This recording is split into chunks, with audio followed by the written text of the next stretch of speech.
Hello, my beautiful Aries. Welcome to this first week of March. I can't even speak. Your overall energy is sometimes you will break before you bloom. So we have here an energy of, to me, when I see this, is a lot of everybody's energy. You're struggling with something in your life. You're trapped in fear, perhaps, or you're at the wit's end of your career or project that you've been working on, or relationship, or even friendships, or your home, lifestyle. Something is at the end and you're a little bit off kilter. You're not feeling fully aligned with yourself. But it's at this moment where I just sent a message to a client. She's like, I feel like I'm like on a roller coaster forever, eternal. I said, but it's at that moment where change occurs. This is that moment of phoenix burning at the ashes kind of thing, and rebirth. And I feel like this is what's showing up here for you. There's a big change coming for you. You feel it, but you don't see it.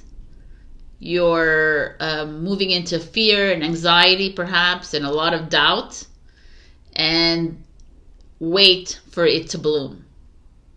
It's here. Like that, like I keep getting the message. It's like they're right there. So let's see what, I love it. I love it because literally we move through the dark nights of the soul like so many times in our lifetime.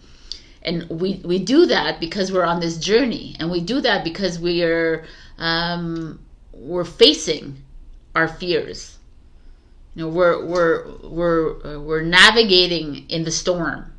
We're not running away from it. We're not hiding from it. And even if we do hide from it, it's going to show up again.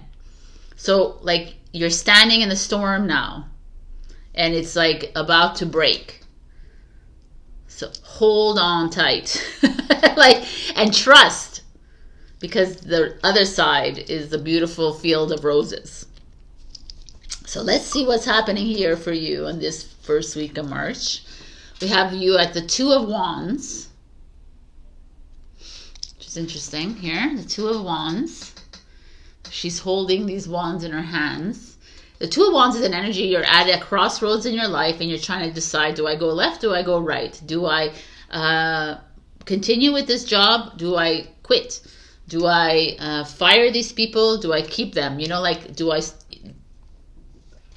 continue living in this house? Do I, these kinds of fundamentals. It's Aries energy like you, and Aries is all about big things. You're not a petty when it comes to making decisions. So it's like the foundations of your life. And I feel like some of you are at this point where that's where this fear is showing up, perhaps, in this anxiety. Interesting. So let's see what else is showing up for you here. The Hangman. Interesting. The Hangman is Pisces energy, which is now Pisces season. And the Hangman is this kind of idea, though, right? Like you're at this crossroads and you're not sure, so you're a little bit tangled up in this snake, which is the symbolism of rebirth. So it's like you're holding on, not to dear life, but you're holding on, and you're with. I feel like there's some sort of, with the Pisces energy here, I feel there's some sort of a fear involved here, like a little bit of uncertainty as well. And you're not all Aries, of course, but one Aries or some Aries are watching this. There's a feeling of not sure what the next step is. I want this career, I want this project to launch, I want this relationship to begin, I want this, but I'm in this uncomfortable stage of my life, right? I'm in the process of a death of an old version of me in this relationship, this job, this home, and now I want to move into something new, but I'm not even sure how and to do it. This is what I'm getting from you guys. which is fine. And I see the challenge, and I see the challenge here, and the challenge is the Seven of Cups. And the Seven of Cups is the energy of, I have so many options before me, you know. I have, it's a daydreaming energy as well, of like, I've had so many passions and dreams in my life. I've had so many desires to do something else, and here I've settled. I settled for this because it was good for my family, because it was good for everyone else, because it was good for my culture, for my society, for everything else. But it's not really what I want to do. I want to do so much more. You know, there's like something here to me that feels like your little inner rebel is showing up here. But it's unable to bloom because you're clouded by shame, you know, or this like unsteadiness. There's a feeling of unsteadiness, which is like, again, this dark night of the soul energy. It just it makes sense to me. It's like turbulent. And even if it doesn't show in the exterior that you're turbulent, but internally, you're emotionally, mentally, there's an imbalance. And you're definitely at a crossroads. You're definitely in the process of making a huge decision of where do I want to put my energy. And I love this. I love these cards because they're like, okay, you don't need to rush into a decision. You don't need to force yourself. Don't force yourself to make a decision or a choice or a life path choice. You know what I'm saying? Forcing is what happens when you're living in this matrix world. Forcing is like, it's obligation. But you already have a destiny. You already have, like, it's already, everything moves with your energy. So if you're like making to-do lists and making plans, and it's like, okay, why are you moving away from what is already yours? So I feel like you're in that, in French we call it a tourbillon, like in that whirlpool kind of energy. And you're like grasping for air. And I'm saying, don't be in that like shift the mindset here and like get more in tuned, and try to pause more, try to reflect more, try to not think, you know, try to allow the universe and God, the source energy, to deliver your dreams and your visions. Because the Hangman is ruled by Neptune. Neptune is that dreamy, visionary energy. It's like we need you to tapping into more of that energy. Here I feel like it's a Scorpio energy. You're confounding a lot of what you feel like you need to do in this life. We need to make money, Sabrina. We need to do this. We need to do this. But you don't need anything. The universe doesn't deliver what you need. Right? The universe delivers what's aligned with you in this moment of time, because you actually believe that you are fully abundant, that you are fully loved, that you are fully this joy and fully free. But you are if you're in a lack mentality, if you are in like, oh, I'm not good enough mentality, or I don't have enough, or this kind of mentality, the universe is never going to deliver to you.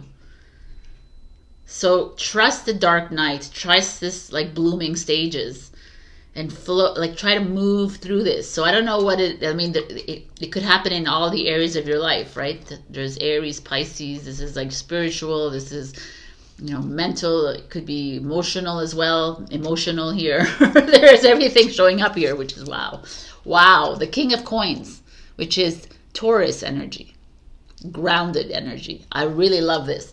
This is like you a little bit in a cloud, or in a little bit of that, you know, that turbine energy, like a tornado energy perhaps. And the King of Coins comes in and says, hey, Whether it's a earth sign that's in your life, whether it's a father, whether it's a partner, whether it's a mentor, whether it's like, you know, a financial advisor or a banker or whatever it is, this for you is coming and saying, hey, we're gonna loan you this money to help you clear your mind. You know, I'm going to invest in your project. I'm going to hire you and get you, you know what I'm saying? So I almost feel like, or I'm going to love you for the rest of my life because I'm a Taurus and I'm forever loyal to you, right? This is that energy. It's like there's an energy of someone here ready to embrace you, ready to help you, to support you on this journey. So, and he or she is super grounded, you know, a little bit more, less emotional, less flighty in this sense, kind of energy, less like all over the place, more like, let's get a little bit practical here. I'm going to take you under my wing, or I'm going to invite you into my home, or I'm going to invest in you because I truly believe in you. It's like, you know, once you have the love of a Taurus, you have it forever. Don't screw them. Like, there's an energy here of like, I kind of like it. I don't know where you are right now, Aries, but if you're feeling a little bit off kilter, or you're feeling a little bit off center, unaligned, there's this beautiful support coming in for you. And trust that it's coming. If you're feeling like a little bit in that crazy zone, trust that this is on its way. Trust that the divine and universe is always here for you. And when you're moving through this, it always feels like you're alone, and you feel like no one's here to help you. And, you know, again, I'm here, and you're again here because you're not fully trusting in this process, and also realizing that this is all a dream. I know it's challenging even for me, trust me, but it's like moving more and more into this pause mode. Pause, like she's paused and she has this snake wrapped all around her, and she's still pausing and trying to surrender to the moment, because she's like, I'm not going to fight the snake. You know, he's going to wrap around tighter and tighter and tighter, and he's going to like help me, he's going to stop me from breathing, right? So I'm just going to allow him to wrap all around me, make me feel constricted for a bit, and then he's going to flow away. So to me, yes, there's something great coming. It feels very monetary, it feels very financial stability, it feels very job oriented, it feels very dependable person, someone you can rely on,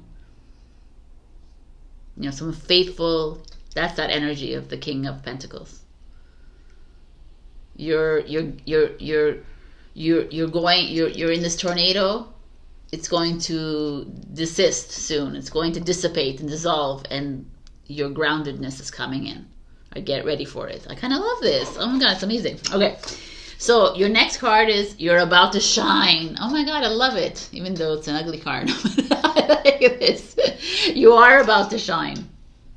You know, you're about to, the kind of energy. It's like, it's the dark night of the soul is that energy where you're like, oh my God, what am I doing? How is this happening? Why is the delay? Why am I being rejected? Why is this, you know, why are the doors closing on me? And it's because you're just about to shine. You have to go through the dark to get to the light. So trust this. See the bigger picture. Totally. Totally. Like, the bigger picture is that everything is working out for you. Everything has already worked out for you. Imagine yourself in the dream job. Imagine yourself in that dream relationship. Imagine yourself, the King of Pentacles, saying, hey, here's like $10,000 to get you through to the next stage of life, or whatever it is. Imagine it, and feel it, and imagine that it's real. That's the bigger picture. That it's all already like done. And you just have to flow through this like uncomfortable energies to get there. But you're already there, right? That's the idea. But I know that you're like, well, I'm not, Sabrina. But you know, like, it's like the more you trust, the more you let go of the worries. I always tell you, and I said it in many videos, and I'll say it again, and write it down. I leave my financial worries, my relationship worries, my whatever it is, into the hands of God, with the trust of a child, knowing that everything will be taken care of in the highest, greatest good. And as soon as you say that, it's done. So everything will unfold in divine timing, and trust that. Our final card is Dakini, the enlightened feminine. My gut instinct is wise beyond reason. I trust my intuition to guide me. So I'm going to read a little bit about her. I never really get the call to use this book, so when I do, let's read. Oh, why don't they do this in order? I don't get it. 1:30. Okay, glasses time. Okay. Here we go. We got Dakini. Dakini is the embodiment of a feminine wisdom that goes beyond reason or the intellect. Dakini is translated to Tibetan as sky goer. She's a tantric priestess and a female manifestation of wisdom. Nice. She's elusive, playful, and ultimately defies definition. She represents the enlightened feminine principle of non-duality that transcends gender. She contains a sharp, quick, and uncompromising energy that can feel radical, wild, and free. I love it. Let's see if there's a message. Yes. Whatever it is you're currently working on, a project, an answer, or a decision, she will help see you through to the other side. In whatever form you need most, as a playful angelic presence, or as a taskmaster to help you maneuver through what's hard, or as a messenger with the wisdom that's needed for you to take the next step. The answer and the way forward is not with intellect. It's with feminine, the embodiment of feminine intuition. She reminds that you have an innate power to know instinctively what's best for you now. I love this. So, this is, whether you're male or female watching this is all about, we don't talk gender here. You know, every time I said it's a king because it's man, it could be man, female, right? So it's the energy of the feminine the feminine energy is intuition. So it's like trusting it, not like know that you know. You know, like, what is your instinct telling you? And I always talk to you about this too, is like your gut instinct, how you know that it's your heart and not your mind, right? Your heart, like, even if a lot of people have a hard time trusting, and I get it, but I'm sure you've heard about the human pendulum, right? If you're standing straight and you ask yourself, is this color black? Your body could sway like this, meaning no. And is this green? And you sway frontwards or left or whatever. And that's another way of doing it with your physical presence.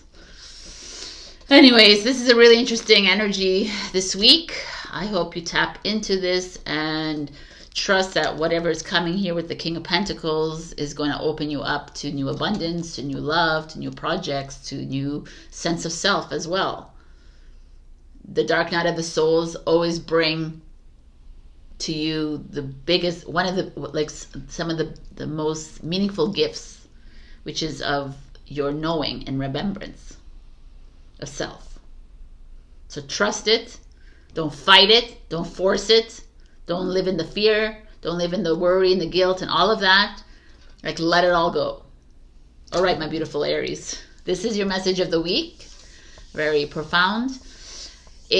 Check your rising, your moon for other messages, and also like, share, comment, subscribe. And super thanks me if you can. Join my Ko-fi membership. Thank you, Laurie, for being an amazing Ko-fi member.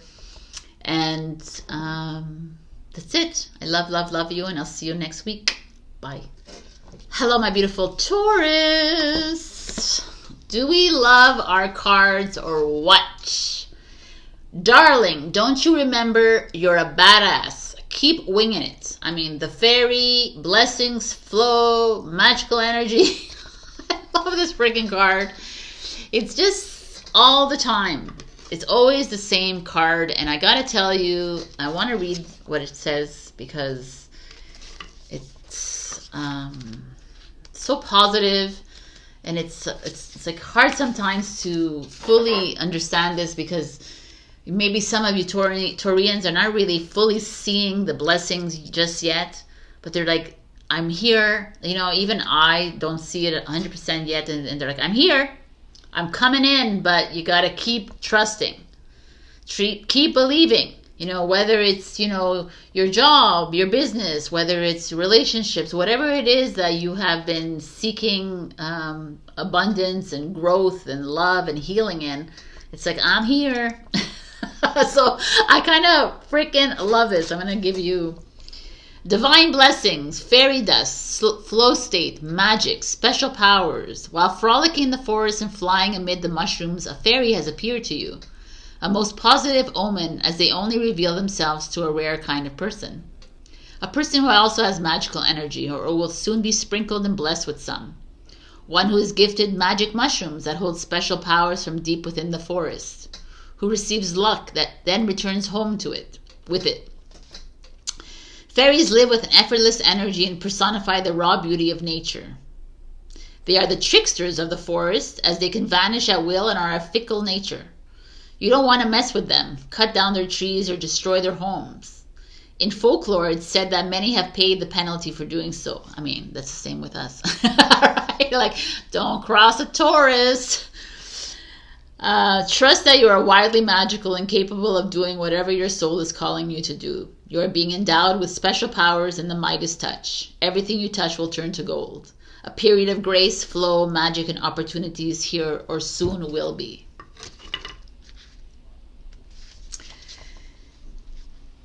Trust your divine instincts today more than ever. To stop thinking and trying to plan so much. Doing so consumes precious energy.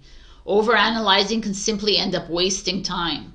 Keep winging it as the fairy does. Let loose and act freely. You have been given grace at this time. I mean, I find it so beautiful.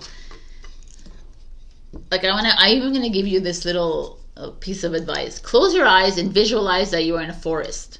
The fairy you have seen is sprinkling you with enchanted dust. It endows you with power, a magic touch, and a state of flow. Embody the energy of the fairy. Practice becoming more lighthearted and carefree, and trust that the universe has your back. You are the energy of beauty itself, which magnetizes blessings to you. I mean, like, come on. It's such a, like, something that we all need to hear, because every sign has like magical blessings coming to them, but Taurus seems to be having more and more every week. And I know that I do get messages from some Taurians, and they're like, well, you say it in your reading, Sabrina, but it doesn't come true.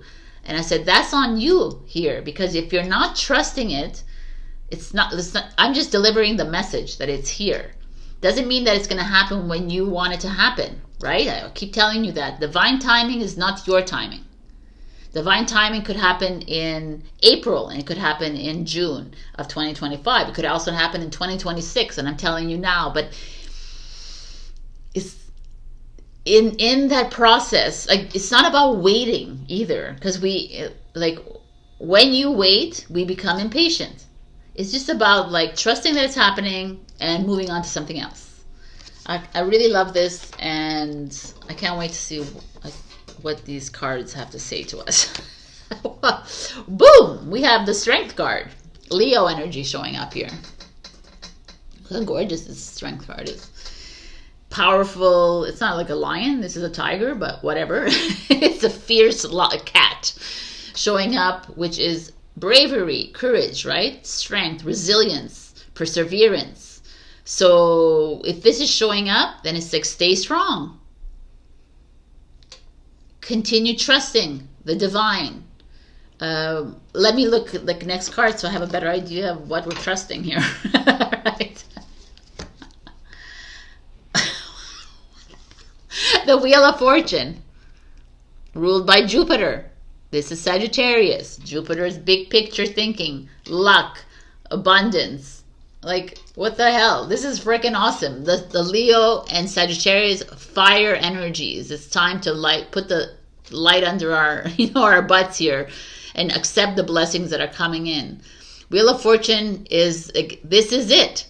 This is divine timing.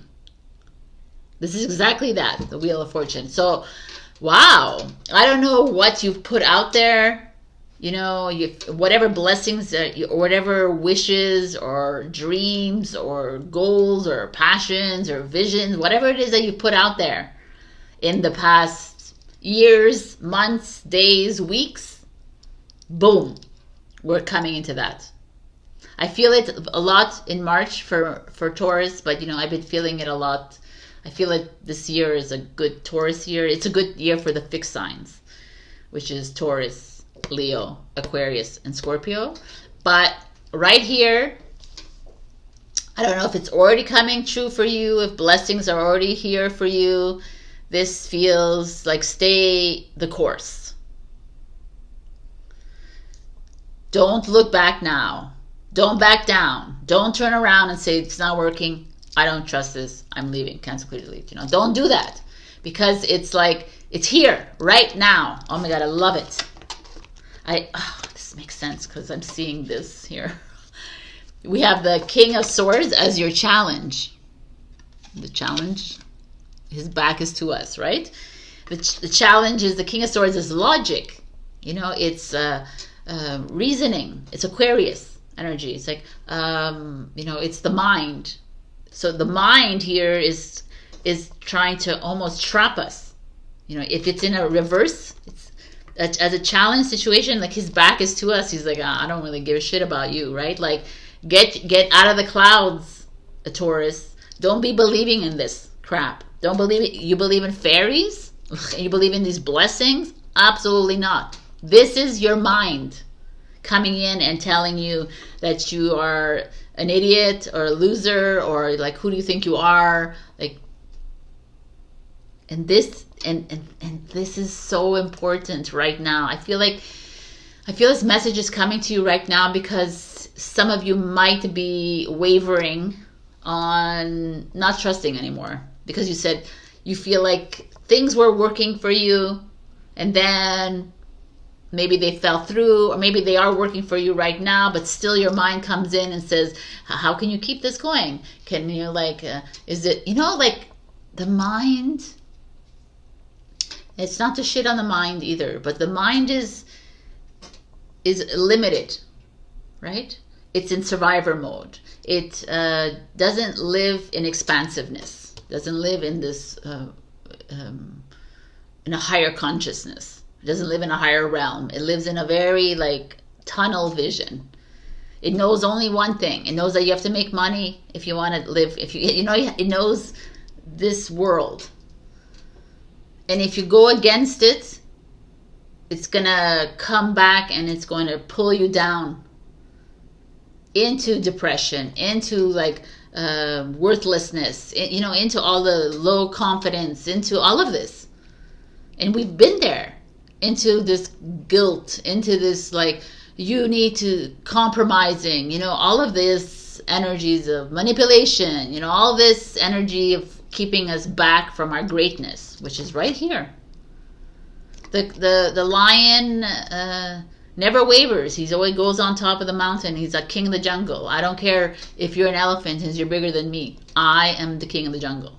He has that utmost confidence. Doesn't care about how big you are, what your size is, how loud your roar is. He's I always think about that. I'm like, he's definitely not the biggest animal in the freaking jungle. But he walks around with knowing. And that's us right here, right now, Taurus. So wherever you are, and I'm whatever area of your life that you feel like you're teetering, your finances, your job, your relationships, if you fully believe at the bottom of your soul, not in here, because it's here where they're going to start playing tricks on you, that everything is going to work out in the highest and greatest good, because you're in cahoots with God and the universe, because you are it. Then this can come in and come out and come in and come out, and you're just gonna squish it. And the King of Swords is in a challenge position is super villainous, vindictive, menacing. It's like a I'm gonna screw you kind of energy. You gotta be careful with this mind, with your mind. It could also be someone in your life, by the way. Look, I'm thinking only mine, but it's like the King of Swords could be your husband, wife, your friends, your boss, your colleagues. Could be like a parent. It could be the King of Swords could be the doctors. It could be any medical field or law or whatever that, judges. It could also be all this kind of trying to make you feel like you have no power, trying to make you feel like you're crazy. Who do you think you are? That kind of energy. Like you're living in la la land. Let's get down to the real world. You think that you're gonna do this. You think you're gonna excel with this business idea. You think you're gonna and you're gonna say yes, and you're gonna stand strong, right? Like the lion. I almost want you to picture yourself as a lion. Doesn't matter,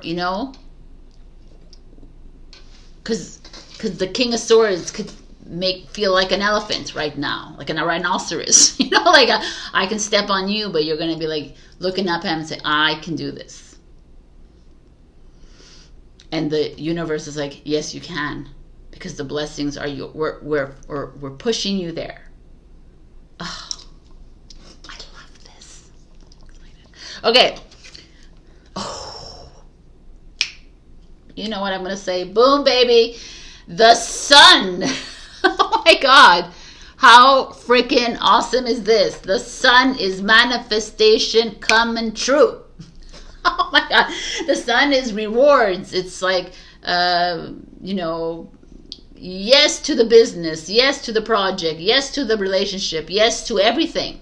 The sun is shining your light and is like showing you the way. It's guiding your path. It's saying, look, I like it because it's that dark and then there's this yellow and it's like, no, we're not going to live in this. We're not even going to accept this. We're going to be the fairy. We're going to be the sun. We're going to be the flower. We're going to be the flamingos, whatever the hell you want to be. We're going to be the lion. Because at one point in our lives, we have to take a stand. And we have to truly trust in your crazy. Trust, because right now I say it's crazy and I joke about it, but I really don't see it as crazy. I really believe in my vision. I really believe in my world. And my world is different than a lot of other people's worlds. And I am able to manifest whatever hell I want to manifest in this world. I'm the architect of my life. So I'm not going to allow anyone else, nobody, no government institution, no medical institution, no anything institution to come in and tell me what to do with my life. Because it's mine. And this is you moving into that. This is you, if you're in a job and people around you are not supportive, you fire them, you release them, you leave them. You know what I'm saying? It's like you're not here to hold on to people who are not aligned with you. Whether it's job, whether it's in your relationships, a little bit more challenging, right? Because it's like, well, I've been with them for so many years, but it's to find a way.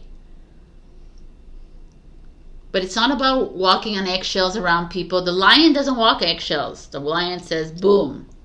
This is assertiveness. The sun is a Leo. There's Leo, Sagittarius, and Aquarius energy. First, there's a lot of fire. This is all fire. This is like, let's go.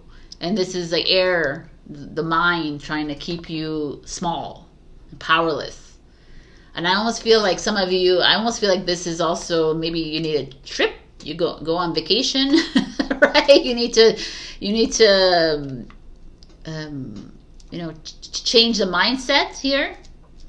If you can't afford right now, go to a sauna or get some sunlight on your face. Go sit outside in a park and get some sunlight on your face or whatever it is. But I feel like you're stepping up into a new phase of your life, and there's no turning back with the Wheel of Fortune here.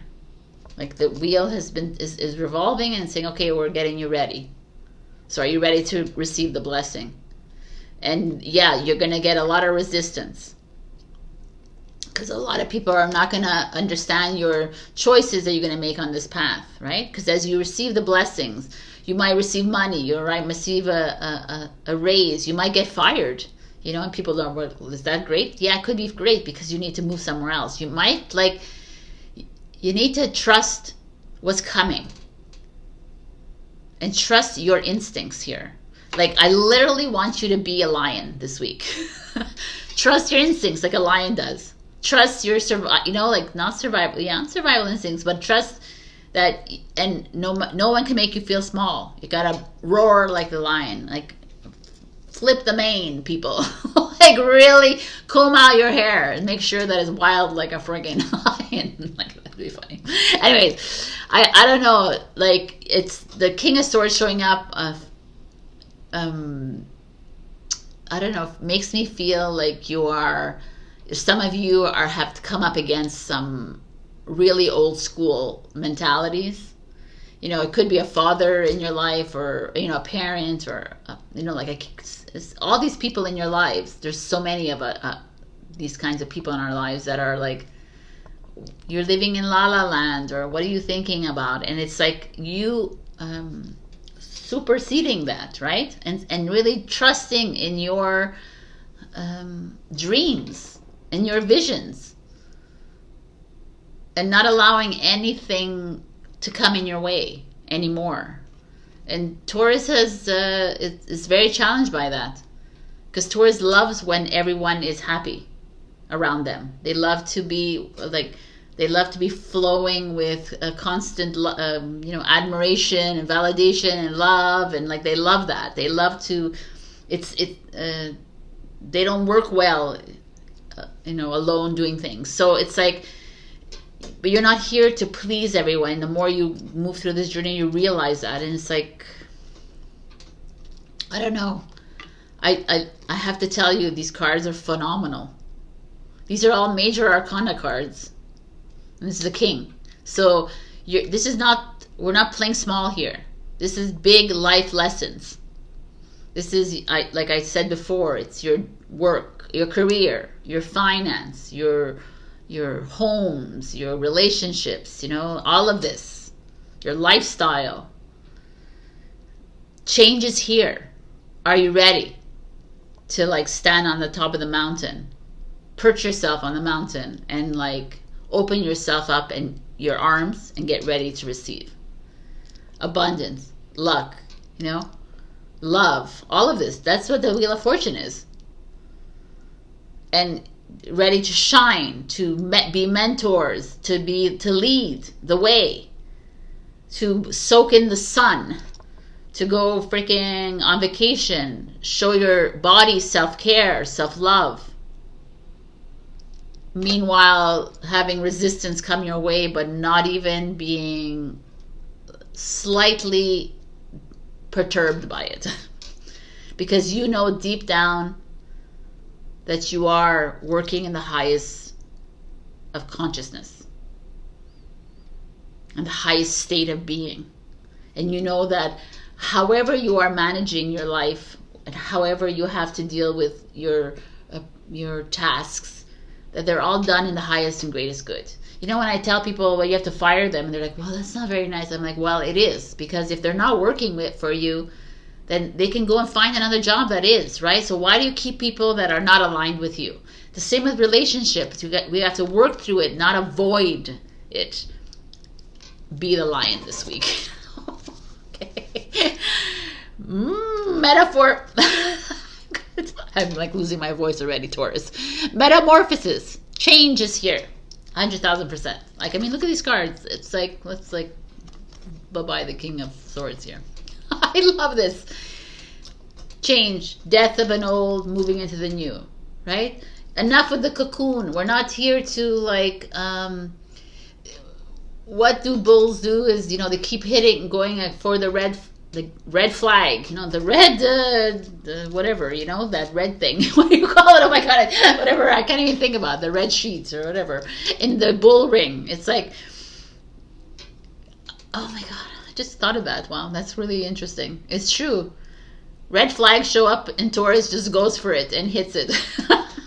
And we're like, no, we can fix it. We can do it. We are so strong. And then we fall down, right? Now it's like, no more going for the red flag. Now it's time to freaking spread our wings and fly. Rising above all of this. And the universe is on our side. This week, this month, I feel like it's amazing. Look at this. Oh my God. Be proud of yourself. Because you're a freaking lion this week. Be proud of yourself for surrendering, for letting things flow, for trusting yourself, for shining your light, for even when you are worried and you're feeling doubt and you're feeling fear and all of that, you're able to step outside of yourself, you know, become the observer and say, you know what? Things are happening in divine timing. I trust. Even if everyone is resisting me. Even if I'm resisting myself, I gotta continue trusting. And then our final divine wisdom, we have the divine feminine card is Enheduanna. Enheduanna. The high priestess. I am one with my soul, and my soul is a legacy of love. We're going to read about her because I don't know who she is. She's a high priestess. Oh, that's beautiful. Enheduanna. Okay. Here we go.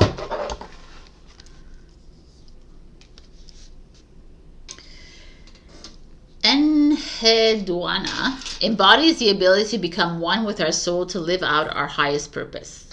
Born in Mesopotamia during the Akkadian Empire around 2285 BC, she's considered not only the first known female poet, but also the first named literary author in history.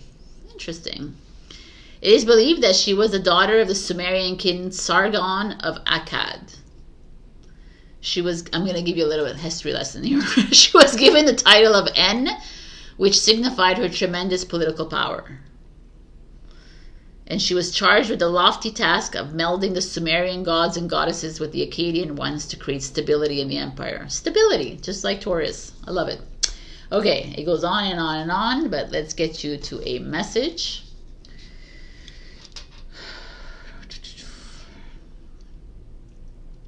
She is the limitless love and the inexhaustible power that moves through us when we merge with the soul. We each have a personal myth. We each have an Ishta Diva, a personal deity who inspires and compels us to bring heaven right here on earth by moving us with the fierce conviction that we're divinely led. The High Priestess is often described as the guardian of the unconscious. She is the aspect in all of us that holds the veil of awareness that separates us from our inner depths. Wow, this is really deep. Okay. Okay. She's about merging the awareness of our soul and all the love and power it gives us with our individual personality or ego. What psychologist Carl Jung would call personality 1 and personality 2 for all you psychology majors here. She wants us to live and breathe our souls. She wants you to become so intimate with it that there is no longer any separation. And there are no more excuses or apologies for how powerful you are. You are the high priestess or priest. You are this eternal. She whispers, you are this eternal. Your holy heart is the legendary. Wow. All right, that's like deep. Mesopotamia. I love it. Okay, so basically, you are the freaking lion. You are the power.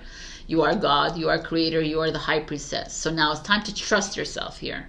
And trust that this is coming in divine timing for you, and this is telling you that it's time to self-care, to self-love your body. And the sun is the I am, the body. So, and it's also time to shine your light, to become the master. I mean, you already are the master, but to become like consciously the master. And to trust that everything is happening here, and especially when you have resistance coming in. When, let's say you didn't get that bank loan, or you're not getting like, or there's like people around you that are, you know, whatever, making fun of you or whatever, you know, holding, like, treating you poorly, you know, treating you like lesser than. Finished. If you don't get that bank loan, it's because you're not supposed to be doing whatever you're doing. If you did, you know what I'm saying? We have to look at things a little bit more on top of the mountain. I really like this kind of metaphor of doing that, because it's like every time that something goes wrong, go on the mountain. You know? And maybe you don't want to be the bull, you want to be the lion, you could be the bull, you know, whatever it is you are, you know, you just go up there and just look down at everything and assess.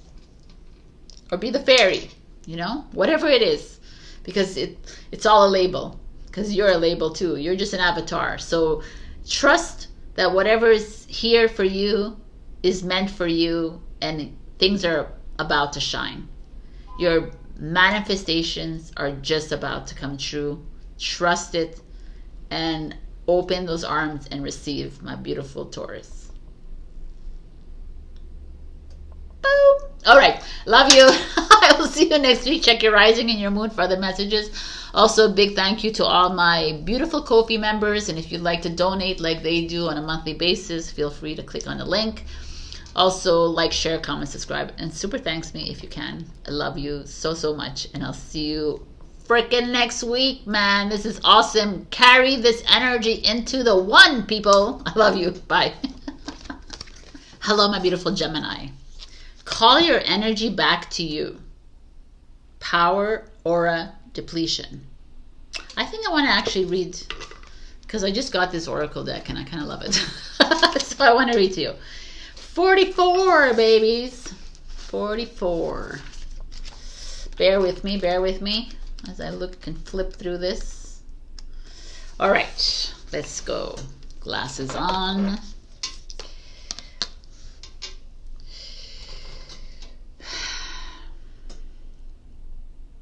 This card is a sign that it would be empowering for you to assess where you have been channeling your energy to. To what, to whom, and how much. You may feel scattered or fatigued. Are you placing your focus on too many things, people, or problems at once? You may not have enough power to fuel the things you actually want. You could also be drained from worrying about petty or insignificant things. Tend to your personal energy and become conscious of where that energy is going. It's time to nourish yourself so your desires have the chance to blossom. You cannot give to yourself if you cannot give to others if you cannot give to yourself. You will not be helpful to yourself or anybody else. A weak energy field can lead to a weakened existence. Your energy is power. I mean, 1000%. I was actually talking to a Gemini yesterday about that. So interesting. My nephew. He's a Gemini, and I was telling him how, like, a battery, think of a battery, and it's like draining, if you're draining your battery, but I always think of crystals. You know, if you're draining the crystal energy to be around people, then, you know, you're not doing justice to your battery or crystal, right? It's like, you know it, and why would you even put yourself in those situations? So are there people in your life, or even, it doesn't always have to be people. It could be locations. You could go to a cafe and it drains you. You can go to, like, I don't know, a restaurant and it's like or a club. You know, there's a lot of different kind of areas where people who are sensitive, you know, it takes a lot out of them. You know, you can put as many bubbles around you, but if there's energy vampires around you, boom, you're drained.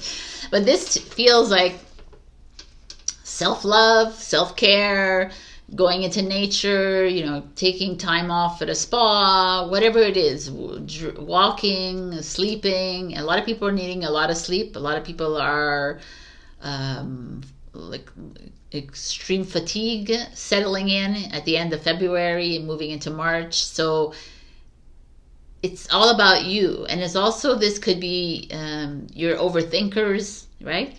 Yes. So, you know, boom, boom, boom. Your mind is always going, and it's like, oh, take a breath here. I could feel it. I could feel the energy, the crazy energy. Okay, so let's start. The moon in reverse. So the moon is emotional intelligence. It's intuition. You know, it's like feminine wisdom. In reverse, it's also secrets and everything, but in reverse, it feels like that you're hiding. There's a drainage of energy here. You're not listening to your intuition. You're not trusting yourself, your instincts. Like there's messages coming through. You're probably not listening too much because you're too much in overdrive, your mind.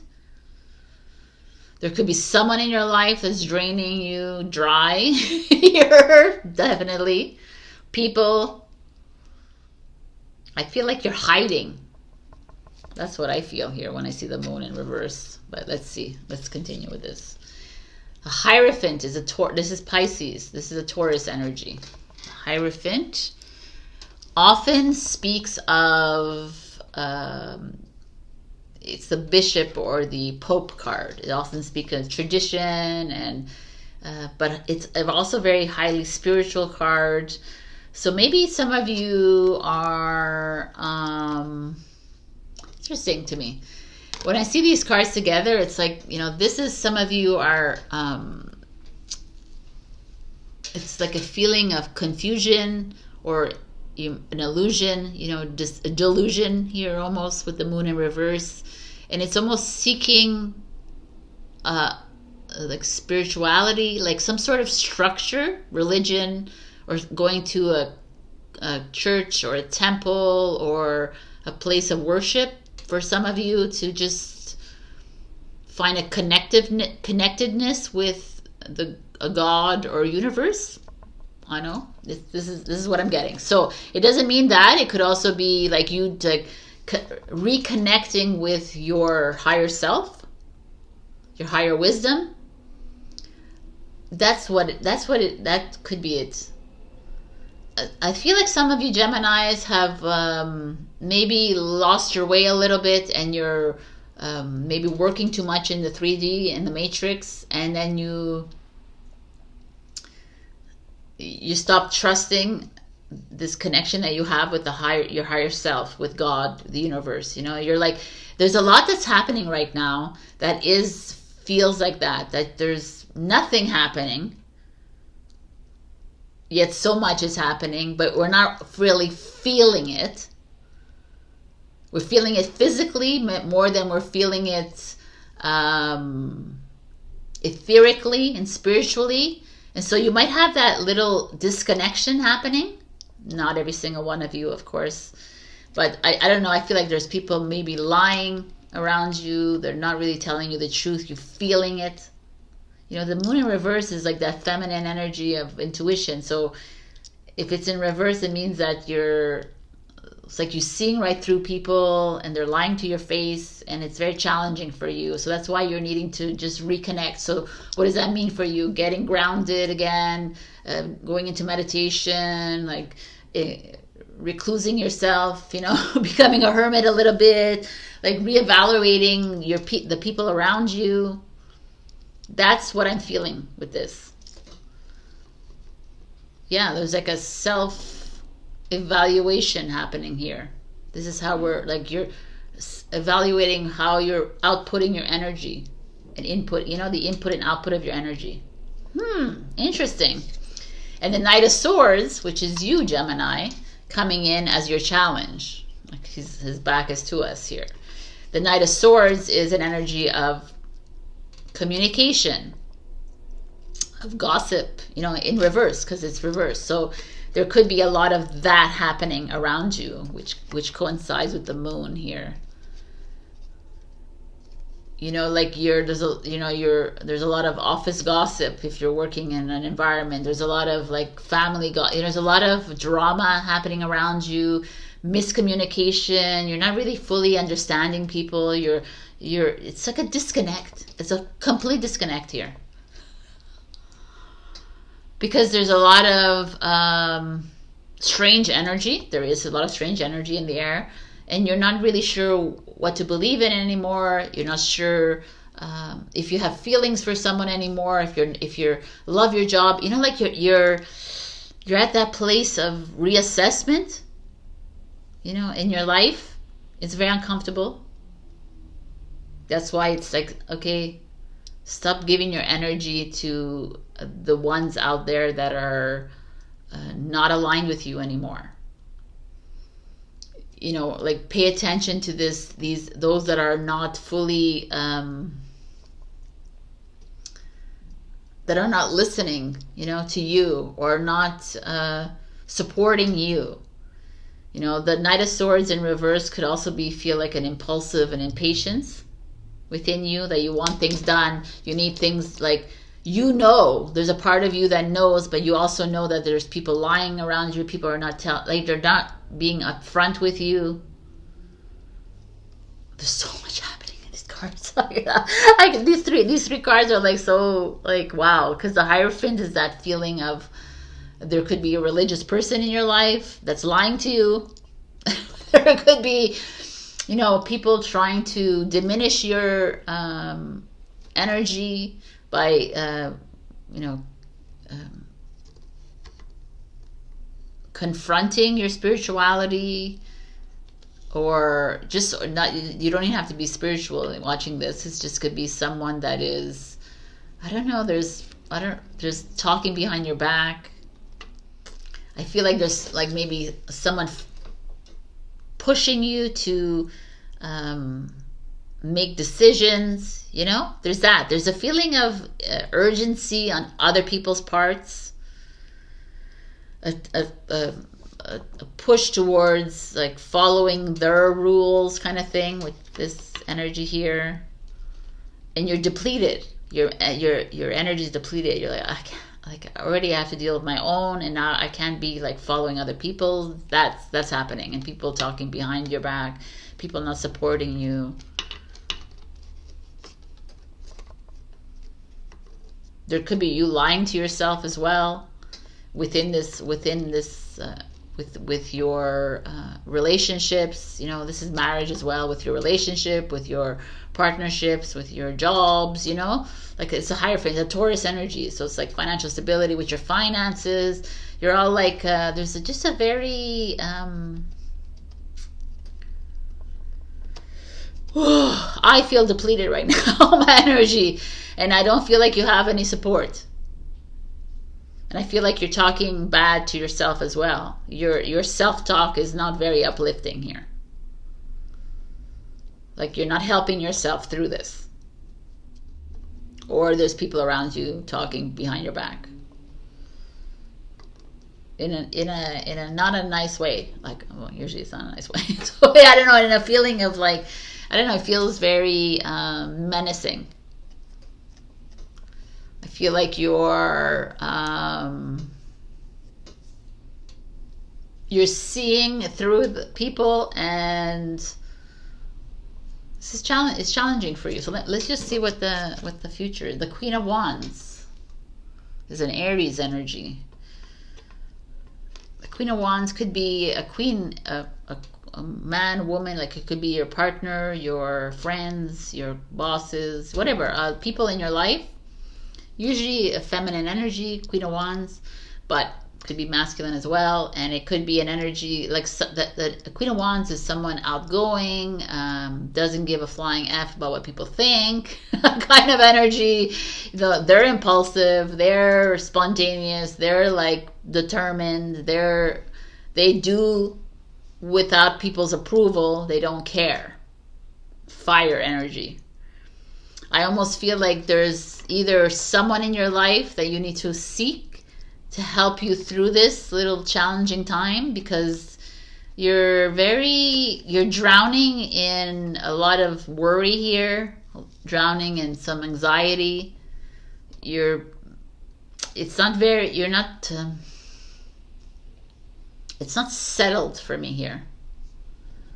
And this could be happening within your relationships, again, in your jobs, like whatever this is. There's a feeling of someone hiding from you, not fully expressing themselves to you.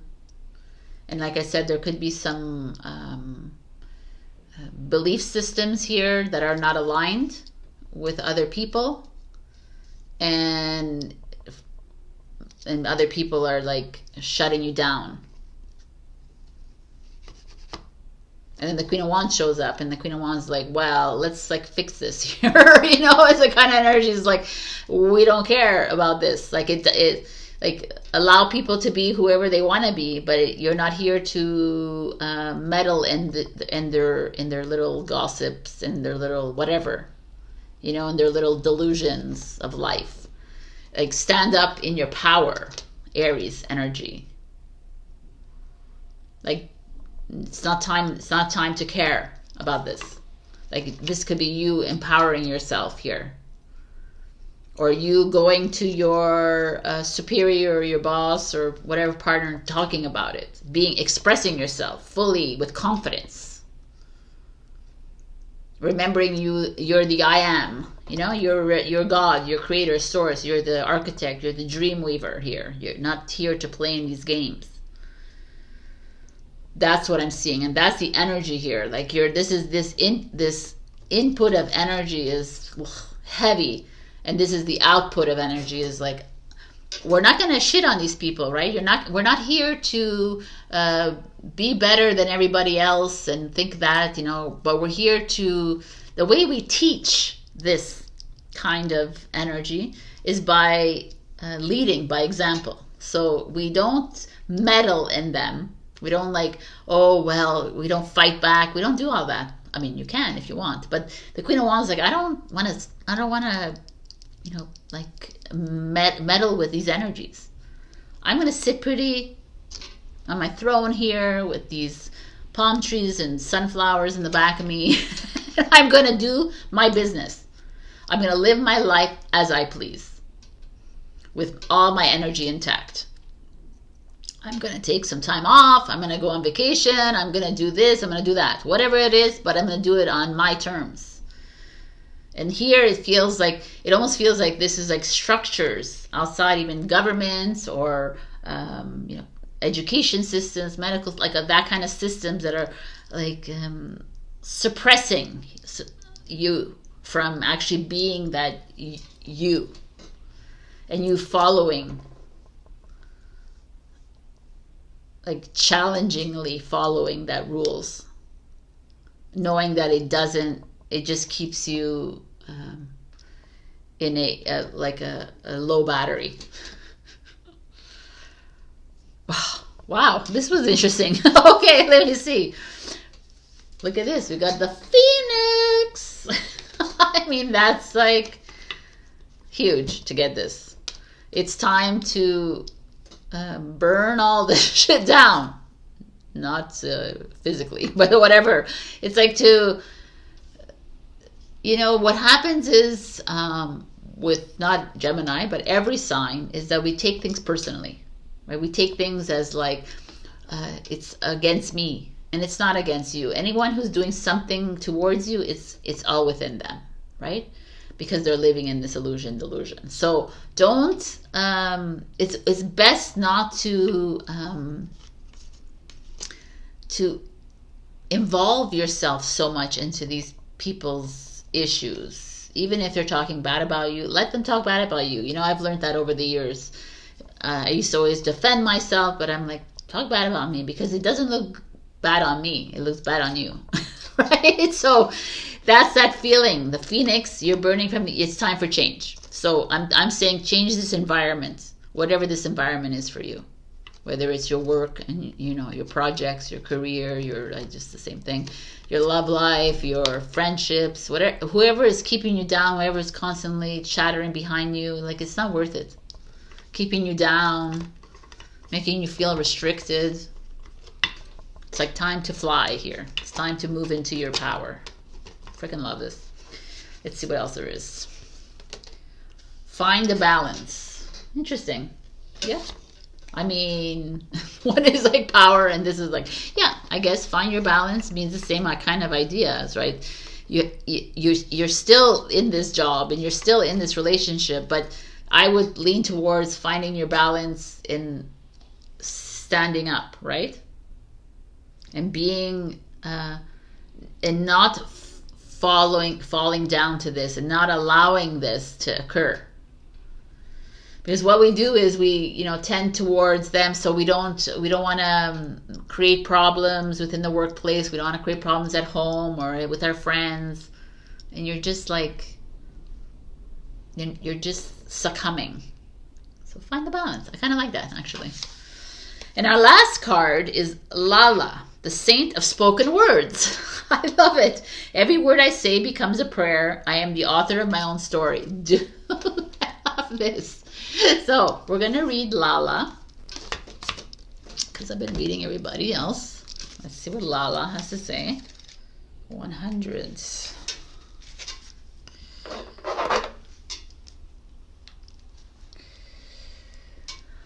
Lala embodies the potency and power of our words to create our own reality.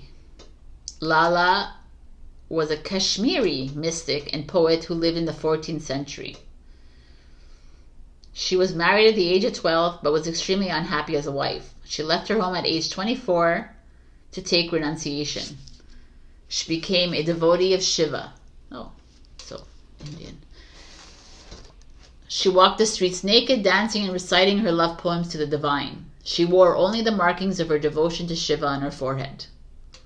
I'm giving you a little history lesson here. Okay, let's just see what her message is.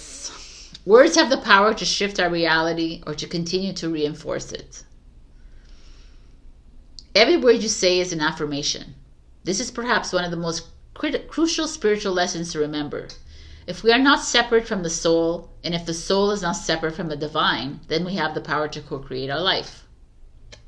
Lala is the invitation to pay close attention to each word we say to ourselves within and to the words we say about ourselves to the people we love. She reminds us that we can become the author of our own reality right now. We can speak our desires into being. Yes. Okay, so it's like things that I've said to you in the past too, that we are the directors of our film, the authors of our stories, the architects of our life. And it's like the kind of energy of this, where there's people talking behind your back. Their words are their energy, right? People who are talking maybe bad in your face, talking like, whatever that is, their words reflect their energy. So, and then, like I said, over here, we have this tendency as the human is to defend ourselves and speak ill against other people and show our superiority, show our whatever. But that's our words again that are just going against us, our heart and our soul. So when your Queen of Wands energy shows up, it's like, or you have to seek a Queen of Wands in your life to uplift your spirits, to get you to this transformational stage of your life, to say, I'm so much better than this. I'm not gonna like worry about these people in my life. Your energies don't align with me. Okay, so be on with your life. I am going to focus on what I want in my life. I'm going to focus on my desires and my manifestations. I'm going to put my energy, to wherever it's going to grow for me, not where it's going to dim. Oh, yes, Sabrina. All right. Okay. This wasn't a little existential, but this is Gemini, so I wasn't expecting anything else from you. I hope this resonates. If not, check your rising and your moon. Also, like, share, comment, subscribe, and super thanks me if you can. Enjoy my Ko-fi membership if you'd like to donate to me on a monthly basis or a one-off donation as well. So, I love all you, and I shall see you next week. Happy March. Bye. Hello, my beautiful Cancer, and welcome to this March. We got the Mirror, self-reflection, writer, big picture.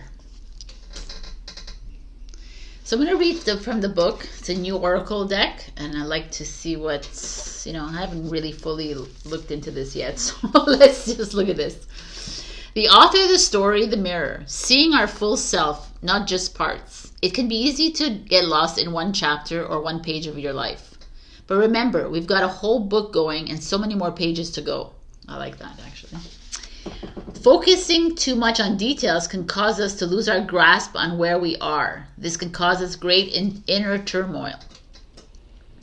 Have you forgotten all that you have already been through and overcome just to get to this point? The chapter you are currently in, so much has happened and you have grown so much, yet you just can't always see it. Don't skip ahead. Enjoy the chapter you're writing now. This card can be a positive omen that something soon will happen to unlock more character development within you. That is something that leads you to a deeper knowledge of who you are meant to be, something that helps to bring you home to who you are. It could be a moment of realization or even simply a personality trait of yours that is alchemized into something greater. So there's a little like practical thing and I want to read it to you. Look at your whole self in the mirror. I know. Remember to be patient and that there is a bigger picture to all of this. Imagine your life as though it is a book, remembering that you have so many more pages to fill. You are becoming more you with every day that passes. Okay, interesting. So, like, the mirror, you know, when I talk about mirrors, is that people in front of us are all a mirror of ourselves. They're all like a reflection of who we are. So if there's people that are angry in front of you, to me, it's always you. So if they're angry, because a little part of you is angry inside, and it makes sense, right? Because when you're feeling super happy, you usually attract the people that are happy around you and they come to you. And when you're feeling angry and sad or disappointed in yourself or disillusioned with yourself, then that's what shows up. Those kinds of energies will show up in your life. And it's an energetic thing. And it's something you can't even control. It's just what it is. And they're there to show you. They're there to be your lessons. But this energy is also saying that sometimes what happens is you go into the mirror and you zoom in, you know, you go zoom in, you're like, oh my God, like I have a little pimple here, or I have this and I have this, and you look at all your defects instead of looking at the beautiful part of you. You know, we always like looking too deep into ourselves. But like it says in this card, is you're the author of your story. And every story has chapters. So one chapter didn't really work out well. Okay, next chapter. It's up to you to write in the happy endings. It's up to you to have the happy moments. And when there's like shitty moments, not to sit in them, because you just have to read through it. And you know, like when you read a book, it's like over, done. But the human's going to sit on it forever and like bring it back over and over and over again. Because why? Do you keep going to read back that same chapter all the time? No. So, you know, it's an interesting way to look at life. Like every time something shitty happens or something feels bad in your life, you overcome it and say, oh, that's just another page. I'm done with the page. I kind of like that, actually. I'll use it with her myself. Okay, so what do we have here? We have the 10 of Cups in reverse. The 10 of Cups is fulfillment, happiness, joy, all of that. This is the happiest card of the deck. In reverse means that there is a feeling of insecurity here, a feeling of, emotional. It's a Pisces energy, emotional instability. I don't know. There's a feeling of emotional manipulation, perhaps. You're seeing the glass half empty, not half full. Something may have happened in your life. Maybe there is a broken relationship. Maybe there is an emptiness, a grief even that's occurring. There's an uprooting that's happening here. She has the branches over here. You're feeling ungrounded. You're not so happy. You're happy, but there's that kind of energy here.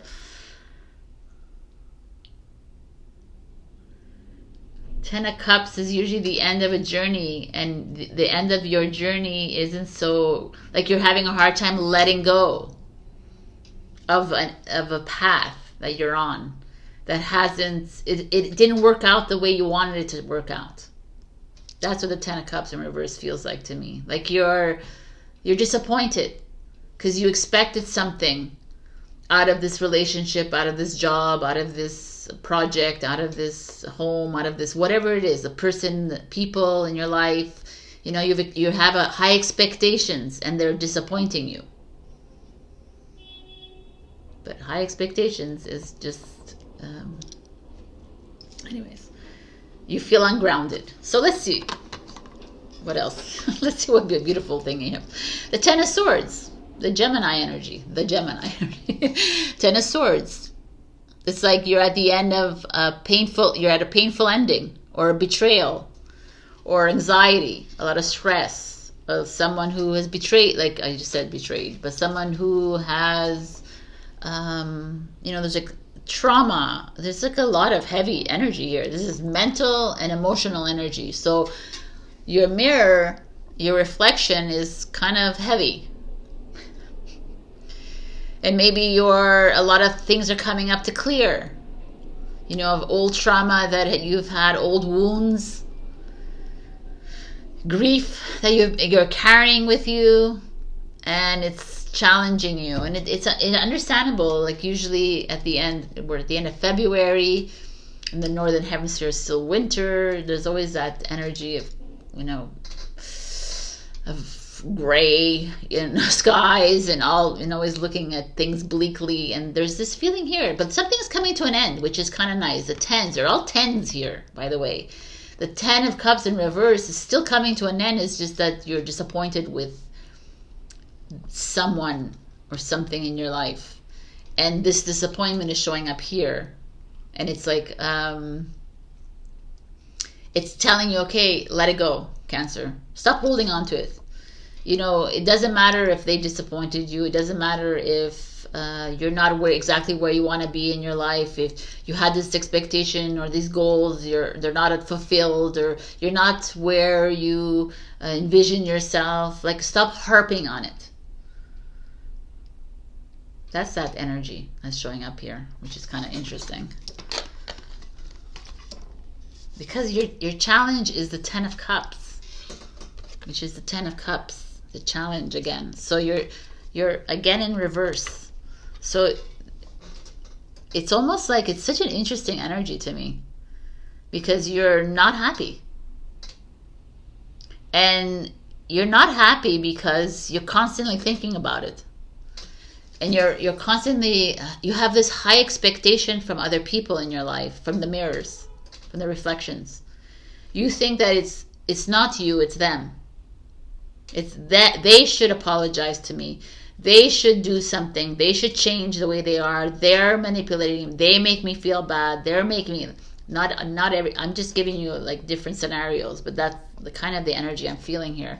And that's why it's keeping you stuck in this energy. You're not able to open yourself up to a relationship. You're not able to open yourself up to, you know, like sharing you're not comfortable sharing your feelings, because you keep getting disappointed. Like you're in disappointment here. You're feeling a little bit taken advantage of, perhaps, or stepped on, or overlooked. There's so much energy here. And your mind is keeping you in this. That's the thing. Your mind is not letting go. And attaching you to that disappointment, to whoever that was that disappointed you. And in doing so, you're having a hard time releasing it, right? Because, and perhaps the mirrors that are showing up in your life is reflecting this. And it's the moment that you fully release it. It's the moment that you say, you know what? I'm over it. I don't want to live this life anymore. This is not... I'm not. First of all, if you have expectations on people, it's just they'll never be met. Because not everybody is on the same path as you, not everybody's aligned with you, right? So allow people to this is like, allow people to be the way they are. If you want people to accept you, then you have to accept people, right? It's like a two-way street. It's a two-way mirror here. And we go about life and saying, well, this is the way it should be, and this is how it is, and it's not. It's not the way it should be. It's not how it is. So I feel like your mind is playing tricks on you, and you're listening to it. And it continuously keeping you a little bit sad and a little bit emotional, a little bit feeling unworthy. And so when you look in the mirror, you feel unworthy and you feel like this. And when people around you, you're going to attract the unworthy people, and you're going to attract those kinds of energies around you that are always complaining, and they're always like never happy, and they're always stressed, and they're anxious and whatever, right? And that is the story of our lives. And that's how we move through this. And that's how we navigate to the light, kind of thing. And that's how we make changes in our life, by observing this about ourselves and saying, oh my God, yes, I'm stuck because I continuously believe that I am lesser than, or I continue to believe that it's me, I continue to believe that I continuously blame other people for my misfortune, or my whatever, my feelings of unworth. But I need to love me and not focus on everyone else around me. Even if someone betrayed you, even if someone lied to you, even if someone manipulated you, if someone is doing all these things, mirror, is because you've done this to yourself, or you've done this to others in the past, and it's for you to realize it and not to put the blame on that person. Instead, to turn around and be grateful for that person. And I know it's challenging because you just want to be, many choose to play the victim all the time, but it's not about that. We're here to be the leaders of this new change of the world. And to do that, we need to fully to move in gratitude of even the most awful person that you could imagine in front of you. The person who cheated on you, the person who lied to you, the person who manipulated you, the person who molested you, the person who did that. You have to say, I'm grateful for you coming into my life, because I have moved through it. And I'm in a higher state of being because of it. Thank you. I release you. I let you go. I don't want to be with you anymore. Your energy is not aligned with me anymore, but I'm not going to sit there and feel bad about them, make them bring me back down to a lower consciousness. So there's a lot of heavy emotional work here for you. You are still grieving a lot of old wounds here. And how people I can't help. I'm speaking Italian in my head. I'm trying to translate to English. I don't even understand. Anyways, how people treat you is a reflection of how you have treated yourself. And when you start to love yourself unconditionally, and when you start to love yourself, when you start to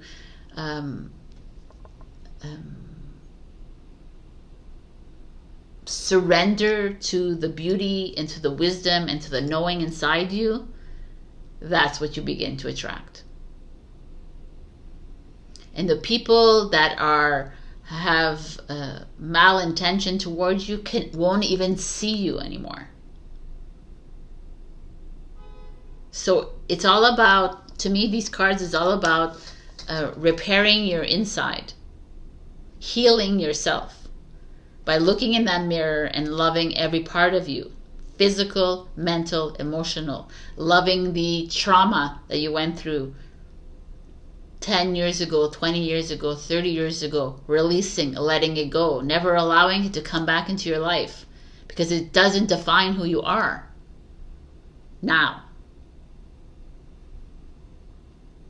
Now you look in the mirror and say, this is who I am, without anything. I'm a blank canvas. What do I want to do today? Can you maybe every morning look in the mirror and say, I'm a blank canvas. What am I going to paint today? You know, what am I going to start? Who am I going to be today? Try doing that. It completely changes everything, because then you're playing with your avatar. You're not reliving past, reliving the terror, the grief and all of that, because it's done.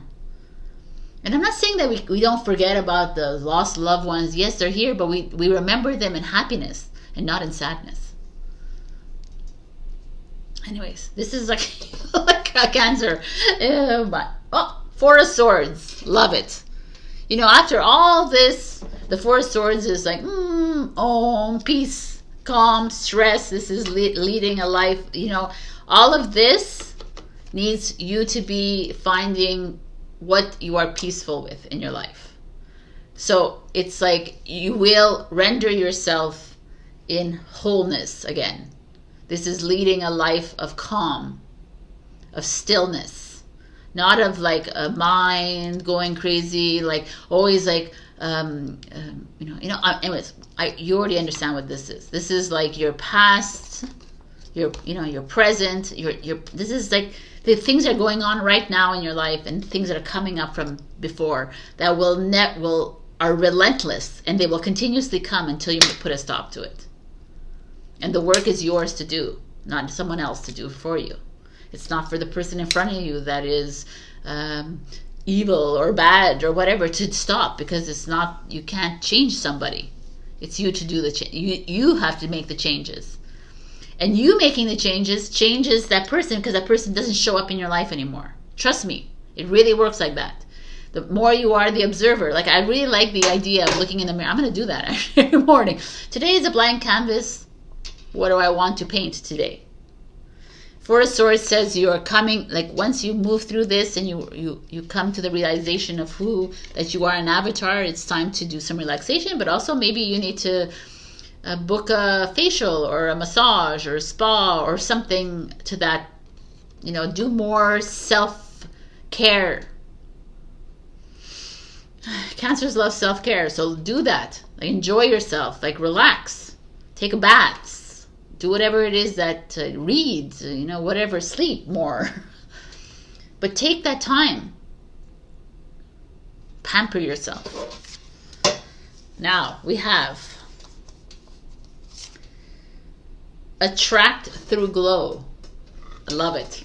I didn't understand it, but now I understand it as I've gone through this. Because now this you will never attract when you're in this energy. When you're in it's their fault, it's not my fault energy, the victim energy, or the I'm not enough, or I'm not good enough, that energy is you'll never attract, right? That's the idea I was saying. Like if you're good with yourself, you will attract through glow. So when you're glowing, it's usually because you're feeling great, you're loving yourself, you're not putting expectations on how other people should be around you, you're not like demanding things from other people. It's like you're just living, you're flowing through your life on your terms. And people who are angry, it's because they're angry within themselves, or also because there was a part of you that was angry and that you have to settle, and it's to recognize it. It's such a beautiful thing on this journey, I find, when you sit in the observer seat and you're like, why is he irritating me right now, right? It's because I'm irritated or whatever, and it's like becoming that full observer. Release control. I mean, you can't. There's no control. Is manipulation. Control is ego. When you let things flow, there's no more control, right? There's no, like, everything is just like your emotions are just, the energies are just free for all, floating. And in that state of being is when you attract abundance, love, family, home, or whatever it is that you're looking to attract in your life. Peace of mind, freedom, joy, calm. Oh, look who we have here. We have the Mary of Nazareth, the Mother of God. I am blessed. My courage gives birth to the divine. We have Mother Mary coming in with some words of wisdom. Let's see what she has to say to you. Right at the beginning. After Mary Magdalene. All right. Controversial. Okay. Her message to you is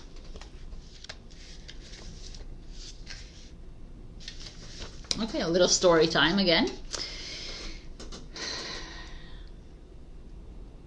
Mary's acceptance of her role has been in the shadow of the Christian story, uncelebrated because she is seen as so divine. But she was human too. She could have said no. Her courage could have faltered, but she aligned with the light. She heard Gabrielle's words, "Be not afraid," and allowed the divine story to work through her life.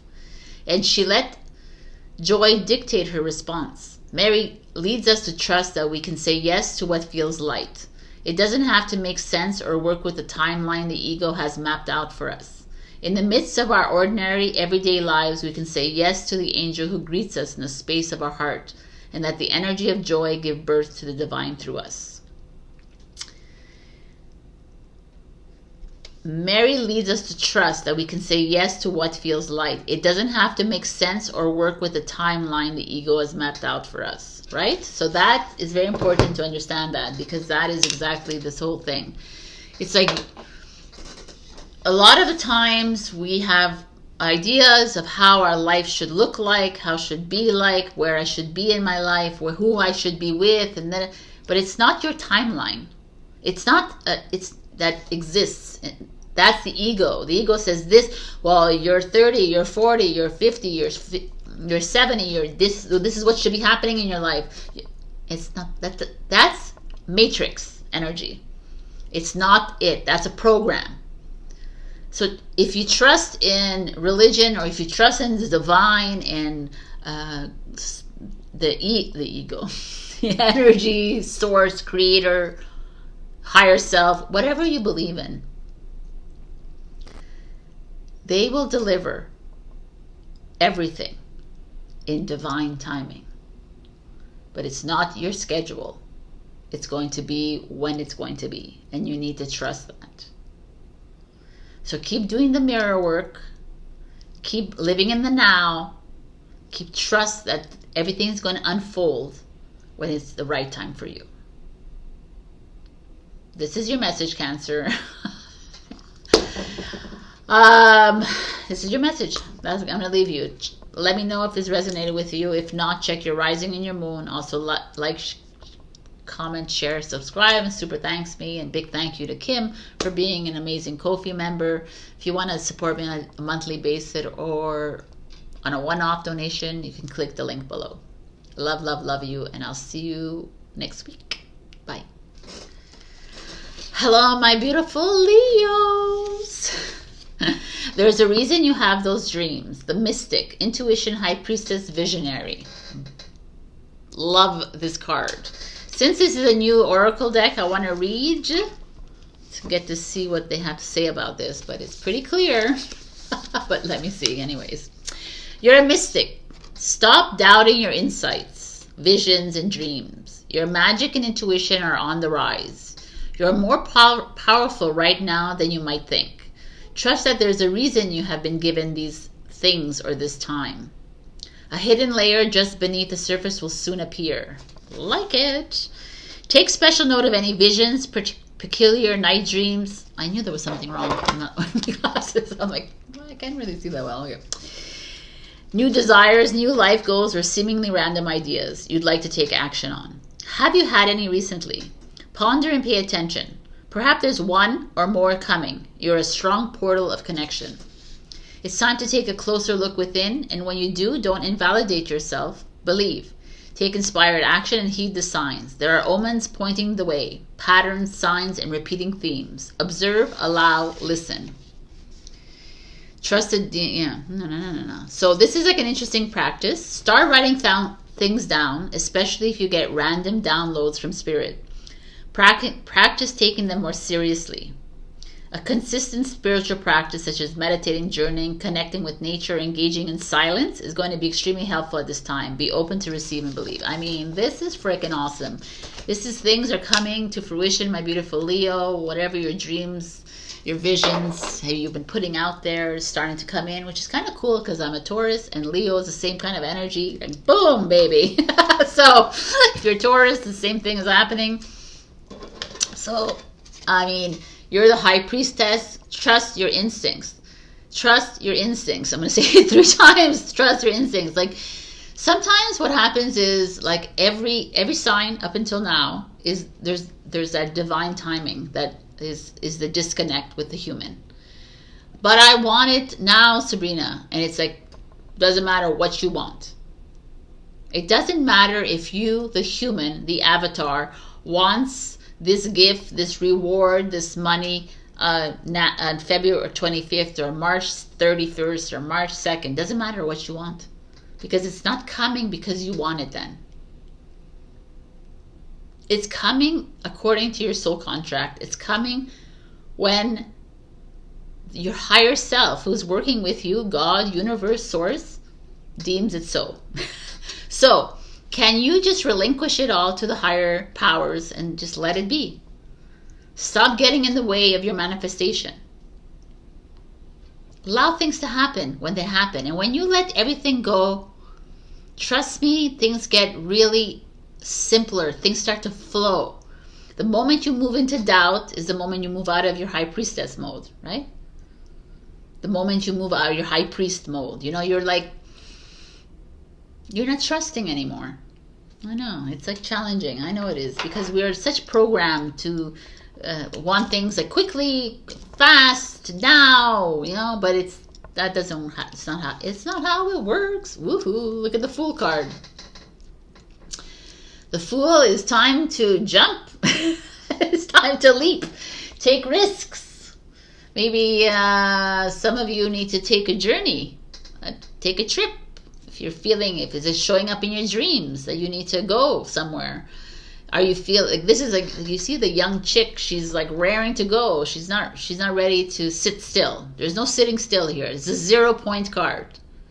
It's the Fool, man, woman, chick who decides to like learn the meaning of life, and he or she gets rid of all of material possession and goes on this journey to learn through all of the lessons of life. So it's like starting from the beginning. Maybe I like this actually for you. Maybe it's like trying to erase all those limitations and all those deadlines and scheduling that you've made for yourself, that this is supposed to happen now and this and this and that, and so just erase it all, delete it, cancel, clear, delete, throw it away, and start from fresh. Start from 0. And this could be at your job, like, you know, let's say you have your own business, or you're at your job, or in a relationship. Wipe the slate clean kind of thing. It doesn't mean that you have to close everything. It means that you reformulate how things are going to work, because now you're going to work more flowing, and you're going to work more believing that you are in cahoots with the universe. You know, if you feel blockage or resistance at work, in the relationship, in your home, with your friends, with other everything in your life, you're feeling a little bit of, you know, tug of war energy, because the flow is not flowing, and you haven't fully surrendered to the divine, and that's this kind of energy. Interesting. Oh, Ace of Cups, baby. New love, a new beginning in relationships. Look at my nail polish, goes perfectly well with this. All right, Ace of Cups is self-love. It's look at this. This is a 1, 0, 1. I love it. The evolution here. Feelings of maybe some of you need to jump into a relationship. You need to ask him or her out. Like, do it. Like, what are you waiting for? You know, when I say it, like, divine timing, it doesn't mean waiting around for divine timing to happen. It means also you need to be proactive. You need to do things too, right? So like, let's say you've given to God, okay, whenever this happens I give you all my business worries to God. Take care of, okay, Sabrina, I'm going to calm down. That's so hyper. Okay, let's just do like real-time things. You're having relationship problems, so you're like, okay, I leave all my relationship problems to the hands of God, and with the trust of a child, knowing that everything will be taken care of in the highest and greatest good. Thank you, thank you, thank you. I leave all my business problems, and you can be more specific. I don't know what your business problems are, and leave it to the hands of God. And now I'm ready to jump into something new. So I'm not going to move into something creative. I'm not going to think about that problem anymore, because now God has taken care of it, or the universe has taken care of it, because I'm in cahoots with them. I am working with them, because I'm the avatar. I'm their avatar on earth, right? I'm their physical puppet, right? Kind of energy. So now I'm asking, okay, you take care of it now. Since I'm the one doing all the work, now you take care of it. And meanwhile, I'm going to jump into a new relationship. I'm going to, move into self-love. I'm going to heal myself. I'm going to have a new baby. This is definitely, if some of you are trying to have a baby, this is baby energy, these two for sure. And there's feeling of like adventure, but within love, being more creative when it comes to your relationships, family, friends, lovers, doing something, I was going to say osé in French, like more off the cuff kind of energy. Have fun here. This is such a beautiful energy for you, Leo. I'm really excited. I feel like there's something, some of you have been a bit conservative, holding back, not going outside of your comfort zone. And now it's like, unleash yourself. Be the lion that you are. Exactly. This is so fucking amazing. Your challenge is the Four of Swords. The Four of Swords is peace and calm and quiet. And it's like, no peace and calm and quiet. Choppity chop, Leo, we're not going down this week of March. We are moving into full on like fun. Get out there, socialize, take care of your I feel like this, it's a lot like friends, family, like bringing it all in, like even meeting your significant others. If you're single, this feels really good. You're going to be meeting some really beautiful souls here. But go out there, like take the leap of faith. No sedentary life for you this week. There's no holding back, no comfort zones. Be risky. Boom, the death card. Like you're ready to move into something new. So all this energy is change, love, unconditional love coming your way, new beginnings in love, new ways to love your business, new ways to love your job, looking at love instead of living life this way. You're the mystic. You're the high priestess. You're God, your creator, your source, your energy. You're the higher self. Live like you're the puppet master. Right? In a nice way, not in a manipulative way. Live like you are the architect, the dreamer, the creator, the writer of your story. I feel like change is coming your way in a very enlightened way, in an amazing way. You are leaving behind this old part of you, and now you're being a little bit more impulsive.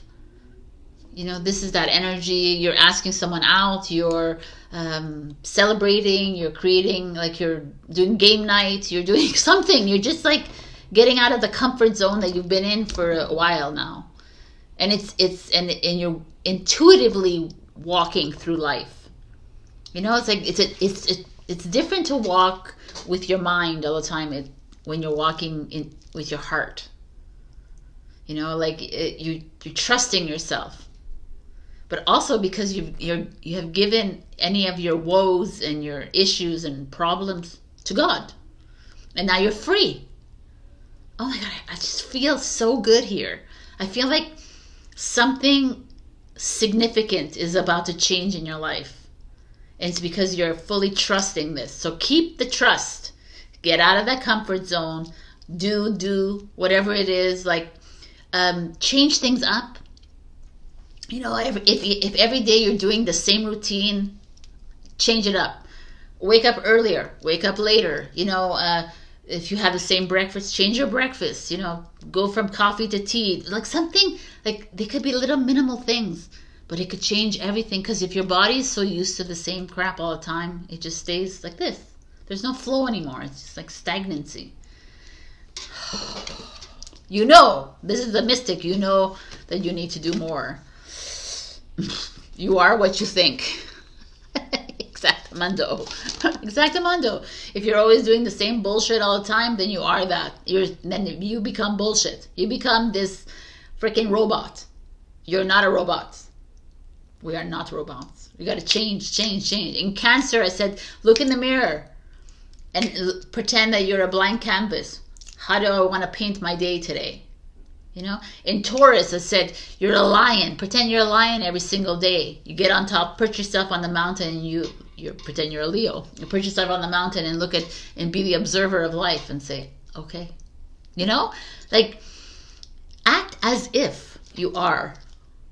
And that's what will come to fruition. I love it. I'm very excited right now. Okay.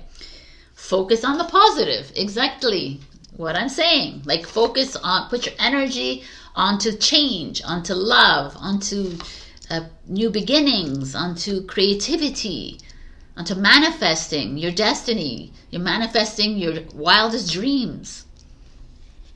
No more playing small. Look who you have. You have Diana, the queen of the wilderness. The language of the natural world is a frequency of love. This is my mother tongue. I'm going to read to you. Diana is Athena, I believe, in Greek mythology. But let's see. Diana is Roman. Diana, 190. Let's see what message she has. In the divine feminine. Diana represents the call to embody a more primal connection to the wildness that exists within. The goddess Diana was worshipped in the ancient Roman religion that originated in Italy. She's a daughter of Jupiter and Latona, born on the island of Delos with her twin brother Apollo, god of the sun. Huh.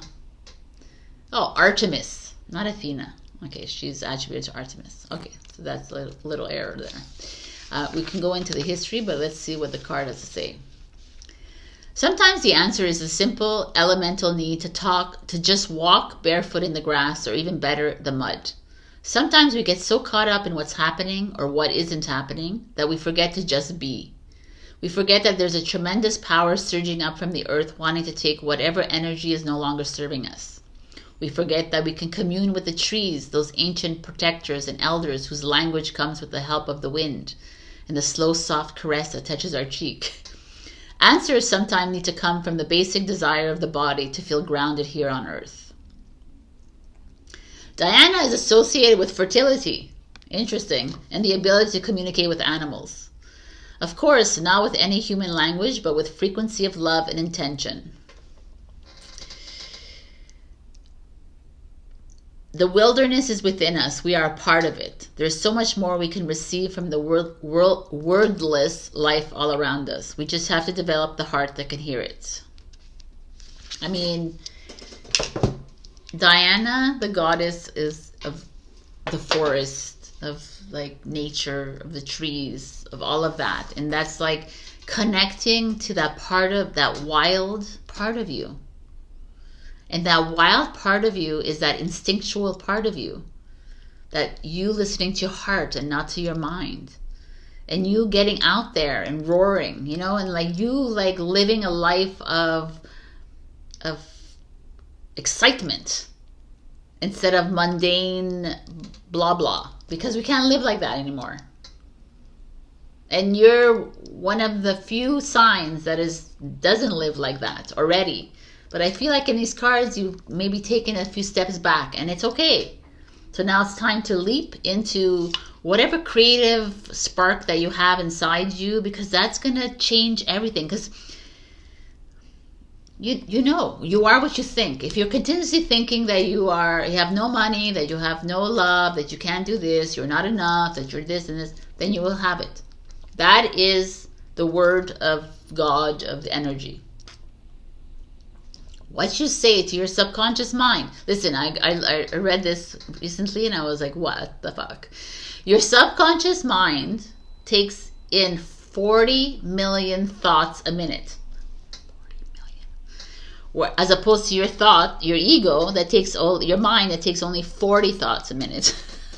It's like, so your subconscious is like way before your mind could even like register. Because you're thinking already, and then you change your thoughts, but your subconscious has already heard. So think about that, or don't think about it, but like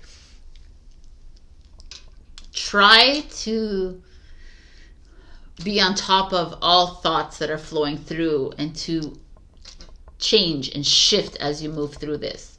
Remember, you are love, you are happiness, you are freedom, you are peace. You know, you are a higher being. Having an human experience, have fun, enjoy, live on the edge a little bit here. All right, this is your message, Leo. Woo! Love it. Check your rising and your moon for other messages. Like, share, comment, subscribe, and super thanks to me if you can. Also join my Ko-fi membership if you like monthly tarot readings that I give you personalized to you, or you can one-off donate to me as well. On Ko-fi, click the link below. Love, love, love you, and I'll see you next week. Bye. Hello, my beautiful Virgo. We got liberation. Just let me be. Free spirit, wild, authentic. Yep. I love it, love it, love it. So let me put it here. Let me read the book, since it's a new oracle book, and I'd love to see what it has to say. See. Carefree and unapologetic, they dance barefoot beneath the full moon, hair flying in the wind. They swim naked in the vast ocean, feeling big and small at once. It doesn't matter who may be watching. It isn't for others. It's for the revival and invigoration of their own spirit. It's to connect with the great goddess. Did I just miss something? Who's they? All right, it's you. Okay. The free spirit runs barefoot on endless fields of wildflowers and even wildfires, following her bliss, chasing her passion, and listening to her intuition. Over all else, she values the freedom of her soul and the adventure of her life. She drinks straight from the cool, clear waterfall of what spirit has to bring her. There is an irresistible freedom that comes with connecting to this part of the divine feminine. It is wild, unapologetic, and faithfully surrendered. It is unhinged, unfiltered, erratic, creative bliss. And we need it, or our soul cannot thrive. Our primal self needs to let out a loud yell every now and then. The wild animal within us must be allowed to break free. This is part of keeping a healthy soul. So here's a little practice. Do something that will allow you to tap into the free spirit energy. What would make you come alive, feel liberated? It could be an element of expression or cathartic release, creative, emotional, or physical. It could simply be to care less about the opinion of others and more about the health of your own soul. Do something bold and freeing at this time, something you wouldn't normally allow yourself to. And that's so very Virgo. I love it. It's like true. Do something that is so outside of your comfort zone that even you freak out. That's how we change the program. That's how we change the mundane, you know, like no more following the boring anymore. I said this to Leo, who is not like you guys who are more routine, but still there's that feeling of comfort zone. Like we're not here to be in comfort zones anymore. So, what? The Hermit. It's hilarious. Virgo energy showing up. This is like your past energy or what's happening right now. So yes, the Hermit is the leader in the dark, but the Hermit is also someone who stays in the comfort zone, stays back, who follows the lines, follows the rules, or just hides from society or hides from the world because they don't want to deal with. Not very confrontational, you know. It's like the sage as well, the wise one. But the fact that you're showing up here feels like I'm gonna see. Yeah. Okay. I had to see that. You've been playing safe, kind of. You've been hiding in the cave a little bit too long. You have been drawing within the lines. It's time to, like the next card is the Three of Wands. It's time to take steps forward, but make choices that are unlike you. There's no people pleasing involved. This is Aries energy. There's impulsivity. There's spontaneity. It's like you just going with this at the seat of your pants, kind of making decisions that are impulsive. You know, like stop overthinking a decision. Oh, I should go there. I should do this. I need to do this. Like, I feel like this energy is asking you to step outside of your ordinary. Yeah, you're playing a little small here. And not like small, because the wise one is not small. He's very much in the knowing. He knows what's good for him, but there's still a part of you that is, it's not small, but playing within the lines. I think that's what more it is. It's like you're tiptoeing around people in your life so you don't piss them off, or you're tiptoeing around people, like, or you're staying in the job because it has good benefits and has good, you know, you're staying within the comfort of your own home because you don't really want to socialize. You're staying, you're a little bit in fear mode. Because if you go outside of it and people like turn around and say, oh my God, who do you think you are? You can't do this, you know. And this Three of Wands, like, turn your back to everybody and just make a move. So I don't know if you're feeling a little stuck here with this Hermit energy, or you are very well rested. and now the Three of Wands is showing up and saying, okay, get out of get out of your usual, get out of your habits, get out of the routine.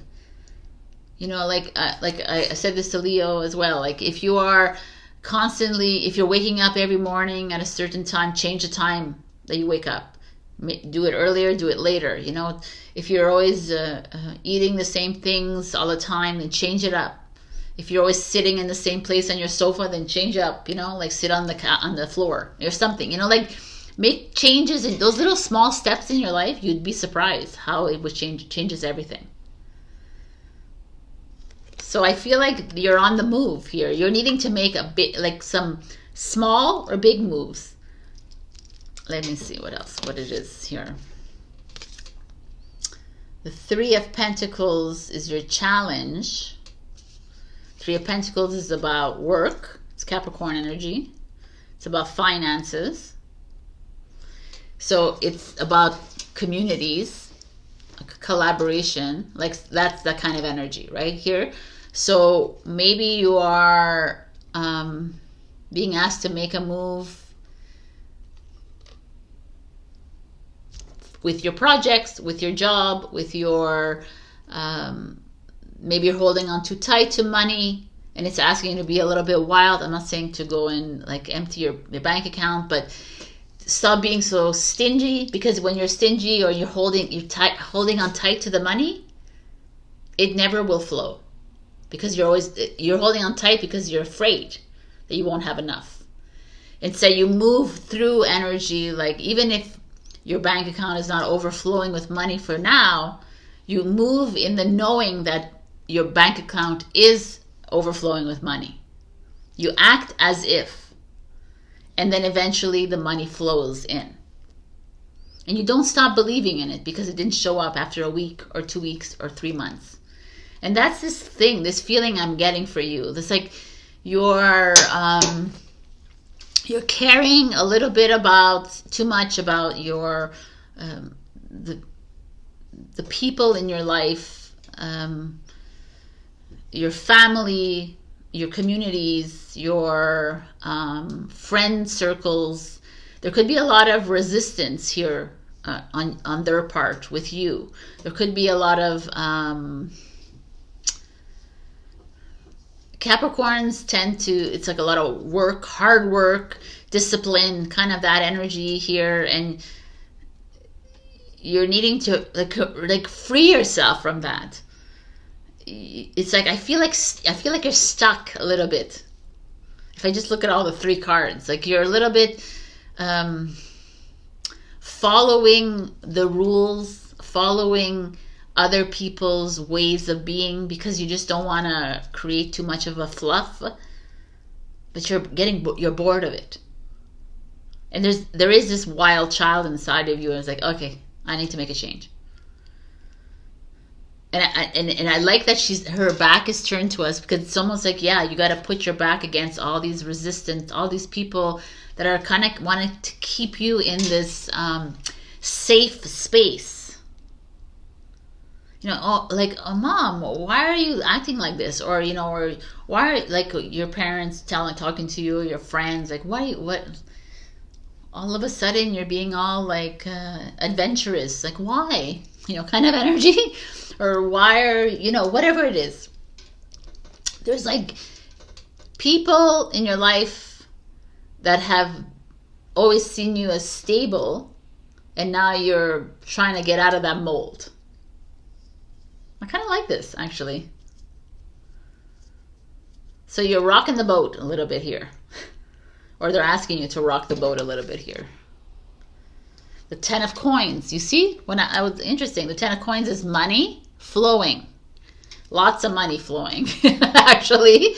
And there's a part of you that is not allowing the flow to come in because you don't...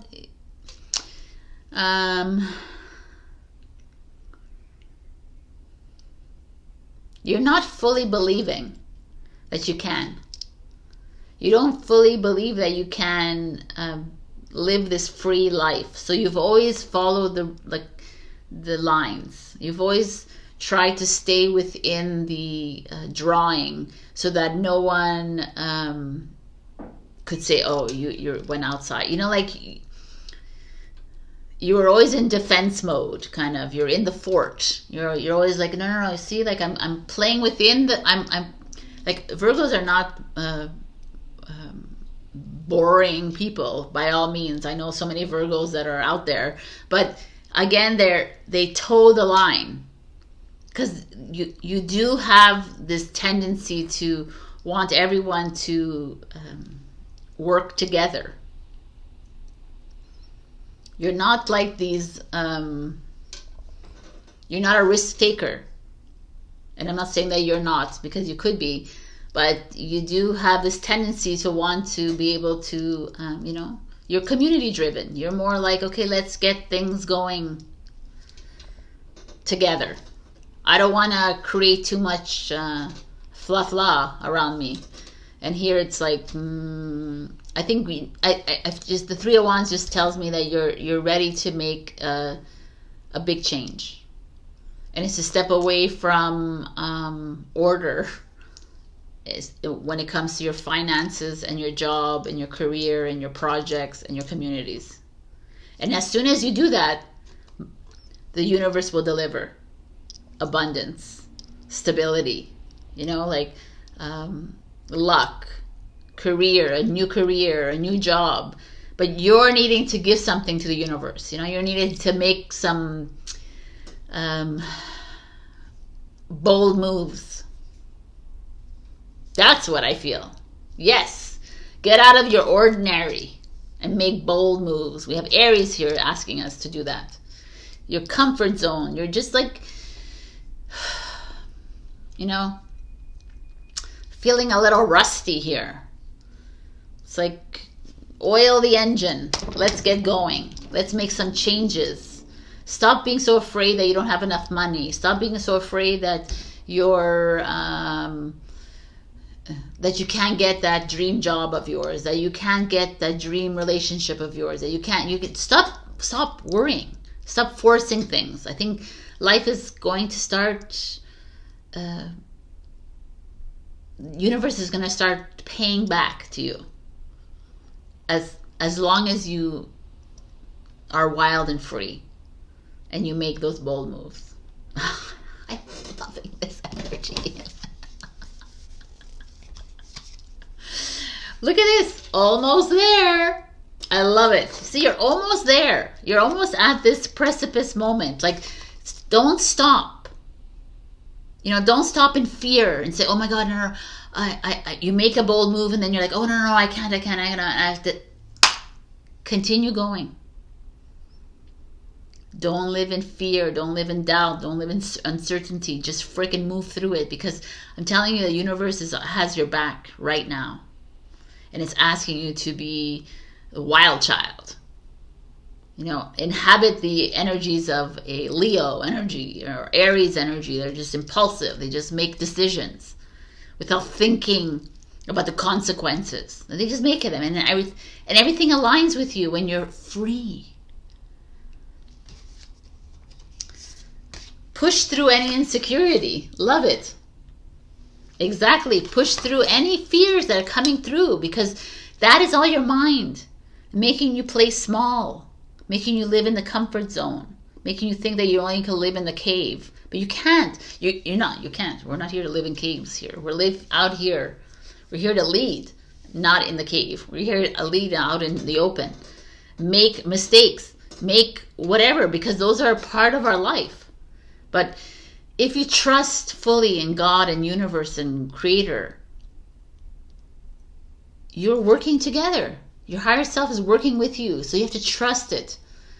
To me, like, if you play safe, you will never get everything. Because we're not here to play safe. We're here to trust that we are fully abundant beings. And that means, like, if you want millions of dollars, then you can have millions of dollars. That means if you want that big house, then you can have the big house. It means that if you want that dream job, then you can have it. You can have anything you want, because it's your dream. It's your story. And once you really fully tap into that, that's how you become wild and free. Because you're like, holy crap, it's true.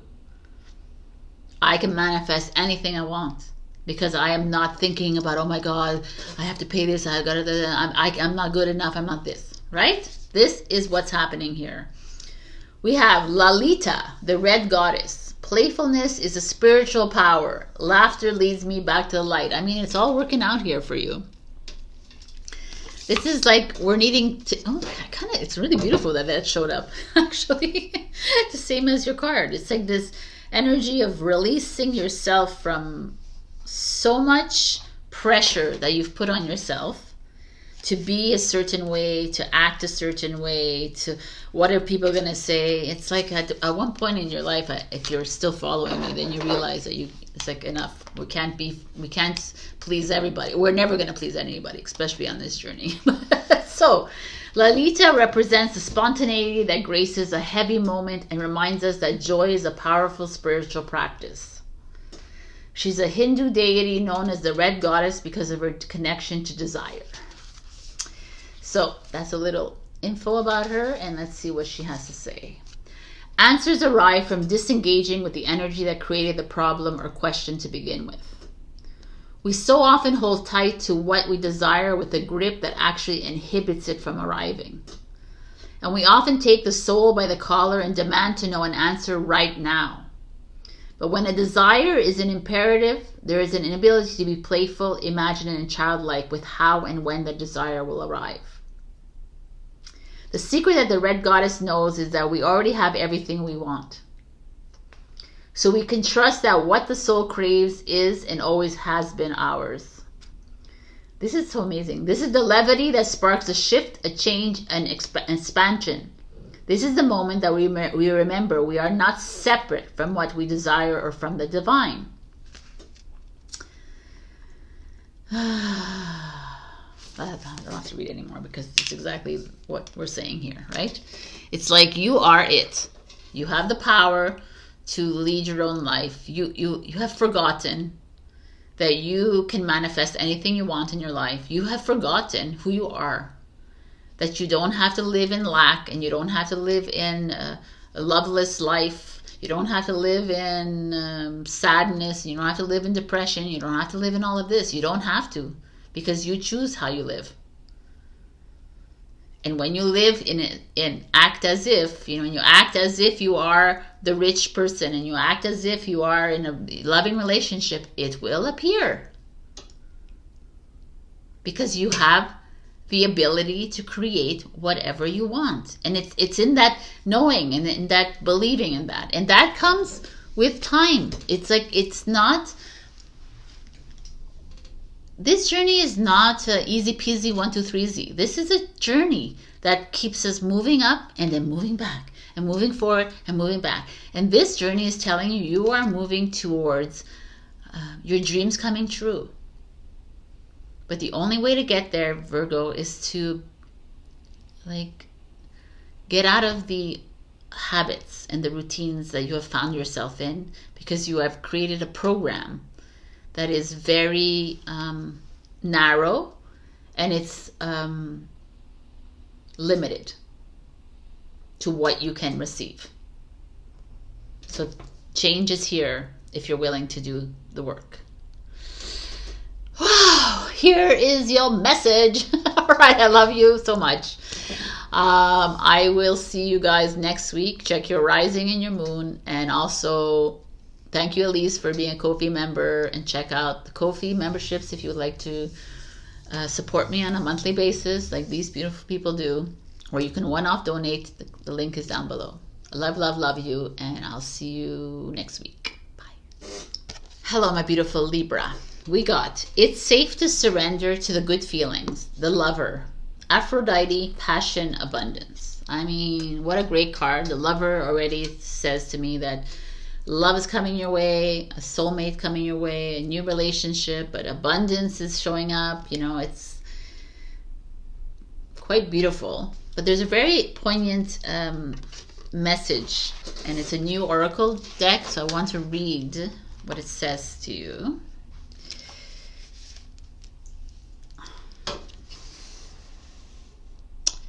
Sometimes we seek abundance on the outside when really the most abundant experiences happen within, if we allow them to, like feelings of bliss, excitement, romance, and passion for the good life. Sometimes we don't allow ourselves to fully surrender or indulge in beautiful things because we don't trust them. We fear that they could end, which may lead to devastation, or we think we don't deserve them. It takes bravery to feel the full spectrum of emotions. The taller the tree, the deeper the roots, the higher the heaven, the lower the hell. Okay. You cannot live filled with fear. Humans are here to experience deeply. Allow yourself to become filled with passion and romanticize your life, yourself, your love, your projects, your future, your work, your art. Appreciate those things fully and deeply. If you get excited about something or someone, let yourself, period. It is safe to surrender. You will be more than okay. You will feel truly alive. Look within yourself for the abundance you seek, a sure way to magnetize yourself to even more of it. If you've pulled this card, it could also mean there's a lover or potential lover in your life you've been hesitant about. Is this fear true, or are you just scared? If you've been closing yourself off, maybe it's time to open yourself up to the idea of true and passionate romance. But only if it's going to add value to your life. 1000%. Because you're not here to take in like crapola, right? I love this. This is a really beautiful energy. There's also a feeling I felt when I first read this card, this hesitancy on your part to fully give yourself to love. There's a part of you playing a little small and not really truly believing that true love can come in or true abundance can come in. But it all begins with you. So let's start this reading, my beautiful Libras. Hello, my beautiful Libra. I stepped out. Someone, dear friend of mine, came and I went for a coffee. And I'm like, oh, okay. I came back with a jacket because I'm a little chilly. And I'm back. So let's begin this reading. We have the Two of Coins that shows up. The Two of Coins it's really interesting because I didn't talk.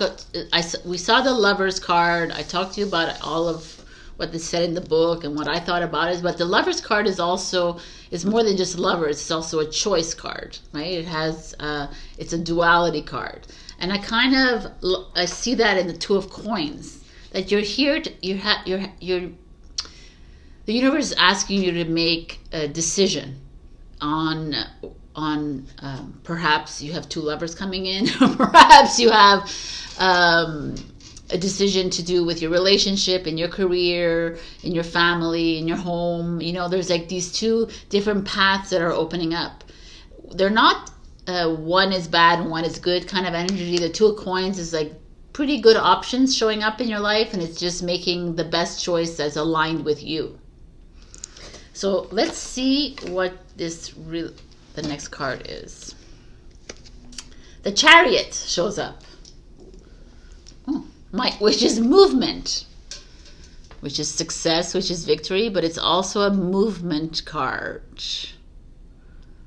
It's a travel card as well.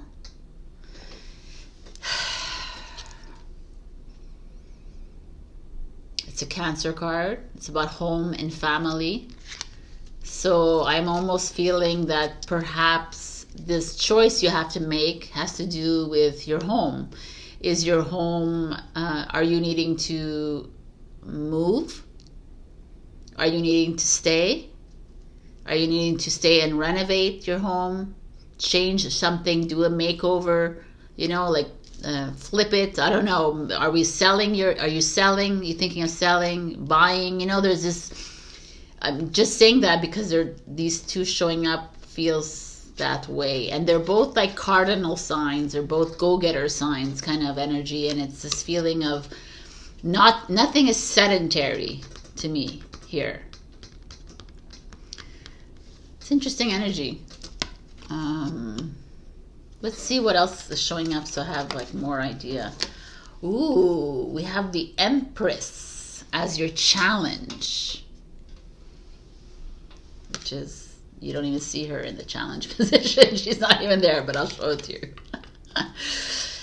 Okay, so the Empress could be you, could be a mother, could be your, it's usually someone older than you. So it could be a mentor, it could be a sister, whatever, a boss, a colleague, someone in your life that is a nurturer, hence the mother energy. And this person could be a father energy as well. It could be the Emperor as well. But this person is in charge of the home, perhaps, or has to do with maybe a real estate agent or an interior decorator, renovate. It could be that kind of energy showing up. There's something gone wrong. Or there's resistance. There's this feeling of... because I see the Lover's card as your overall energy, I almost feel like perhaps this energy is resisting change with home, with family, with love, with relationships, with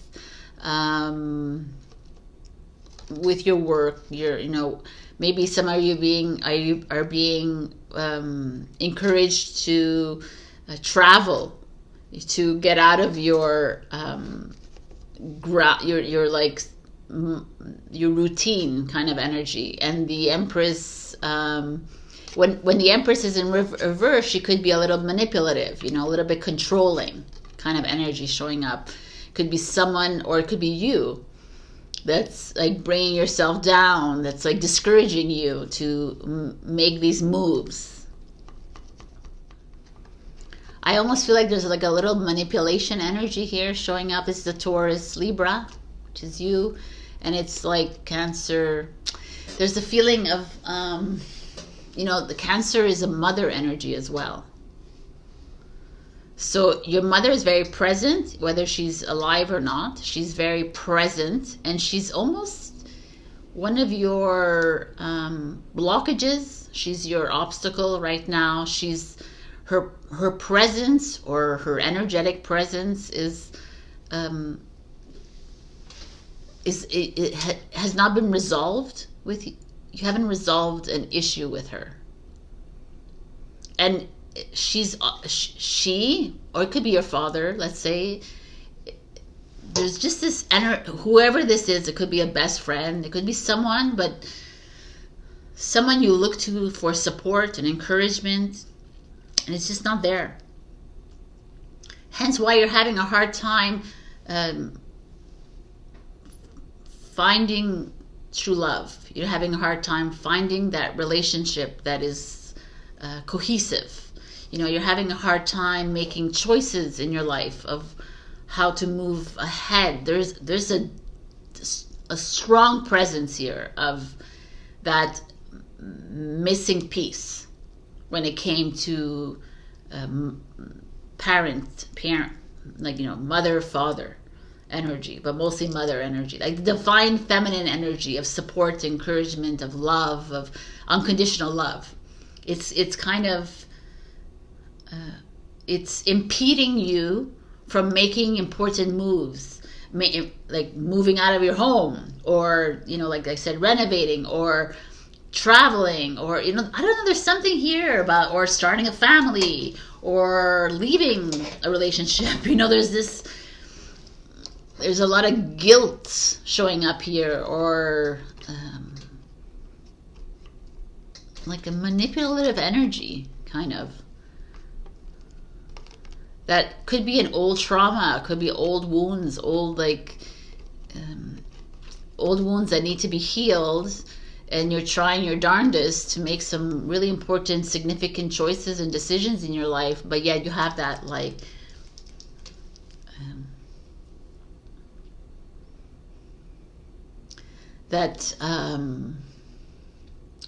you know, her or his words of keeping you small. That's where that feeling of feeling small here is from this person. And I don't want to blame this person, because it could also be you feeling this way, but I really do feel like it's someone else. Someone in your life that is continuously condescending towards you, or resisting you, or always like creating challenges for you to, and it could be something, because it's that mother energy, it could be something from your childhood, and it could be something when you were younger, or whatever. It's like an ongoing wound that's showing up here. Wow. But I'm not laughing, because this is like such a important energy to look at, because this is the many of people's problems, of issues that people have within their own relationships, because they haven't resolved their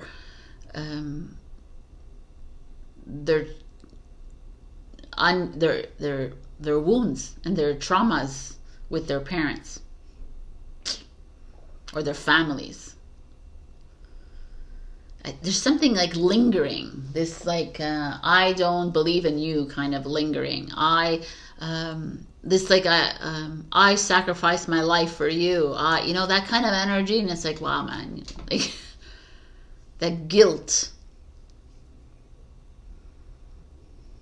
You're never good enough for me. You're not as good as me, you know? That's what the Empress in reverse is. She's like, she's nurturing and supportive, but if she's as a challenge, she's the opposite of it, right? She's like, oh,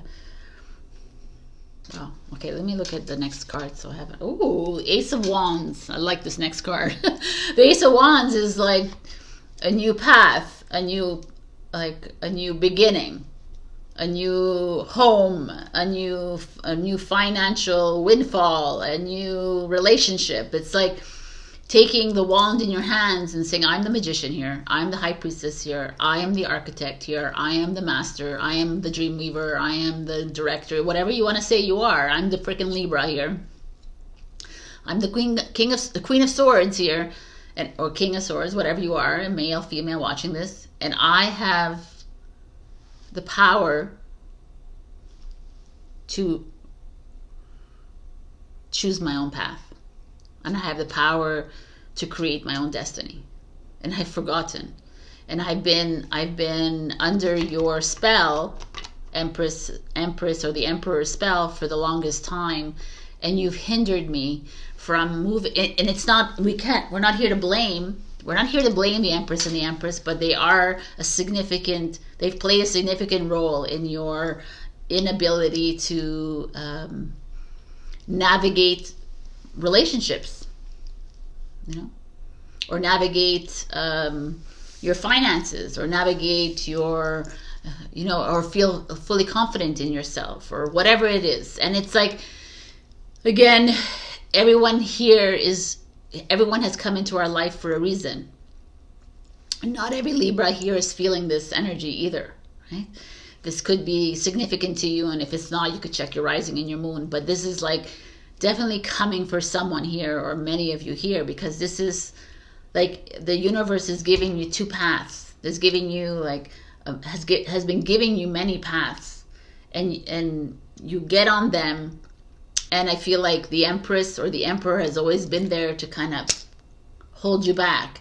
And instead of seeing this as a lesson and just overcoming it, like passing right over it and saying, I'm the freaking magician. You're not here to...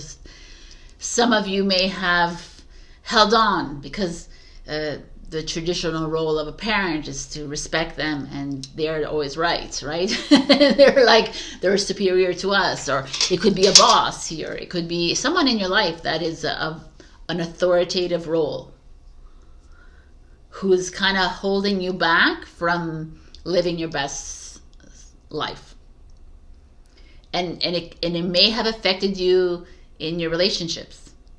And it might still affect you in your relationship. And this is a moment of release right now, and a moment of control, of like release of control, like a forgiveness as well, and just letting go. Because the Ace of Wands is like, you're the magician here.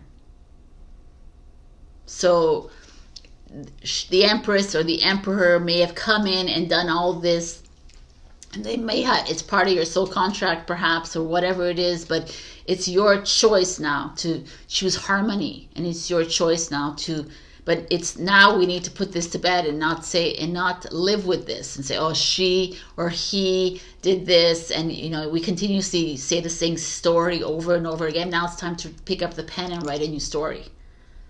And when you look back and say, oh, they did that for whatever reasons they did that, but I'm not playing in that story anymore because it's not my story anymore. It's like I've changed the chapter, or I've closed that book, and I'm writing a new book.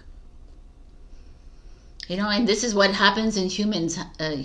Humans, people, they tend to stay in the same story all the time, and they repeat it over and over and over again, and it becomes a little bit victimhood. And it becomes like a part of them, but it's not. It's just a book. It's just another edition, right? So put it in your library, and now let's write a new one. Nobody has power over you. It's just a falsity. So you are being asked to make a significant detour, a road, Do you know what it is in your life? Is it time for you to pack up and leave? Is it time for you to sell your home? Is it time to buy a new home? Is it time for you to jump into that relationship? Is it time to leave that relationship? Is this like, are you like are you living your dream life? And if you're not, then why not? We're not here to blame Emperor and Empress for that. Right? You can only blame yourself because you're the one who's the master of your own destiny. And I don't want you blaming yourself either. I just want you to look at it as, okay, I chose a different way, and now I'm going to choose for me. And now this is all about me. Ace of Wands, Aries, Leo, Sagittarius, it's all about me. Fire signs. They're blazing their own trails. They ain't listening to other people. So I feel like something beautiful is coming out of this, but it's like in this realization that you gave away your power to your parent, your boss, your colleagues, your sister, your brother, whatever, whoever these people are, this Empress and the Emperor, you gave away your power to them. And now you're like, what am I doing exactly? No. I choose me. Libra, you. I choose you. You choose you. Just trust. 100%. Like, I kind of like this, there's this stem here, but it's like the wand. Just trust. It will blossom. Your life will begin again. And I don't care how old you are. I don't care if you're 66, you're 86. I don't care. Because that to me has nothing to do with this. This is just a program. That you're this age and you're going to die at this age is bullshit. Your life could start at 70. Your life could start at 20. It doesn't matter. And I feel like there's this is like a really important, you're moving through a very significant, like a pivotal change right now in your life. And it's that time to put to bed all of the obstacles that have come, the roadblocks. It's okay. It was there. You forgive, you release. Why are we holding on to these stories? We keep holding on to them and they're not significant. They're not important anymore. They did what they had to do. They made me feel bad for 20 years, but now it's over. I'm shutting it. It's like, picture a library.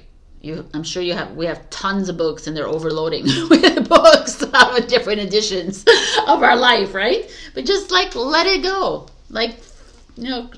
Maybe we need to create a new library. Empty shelves.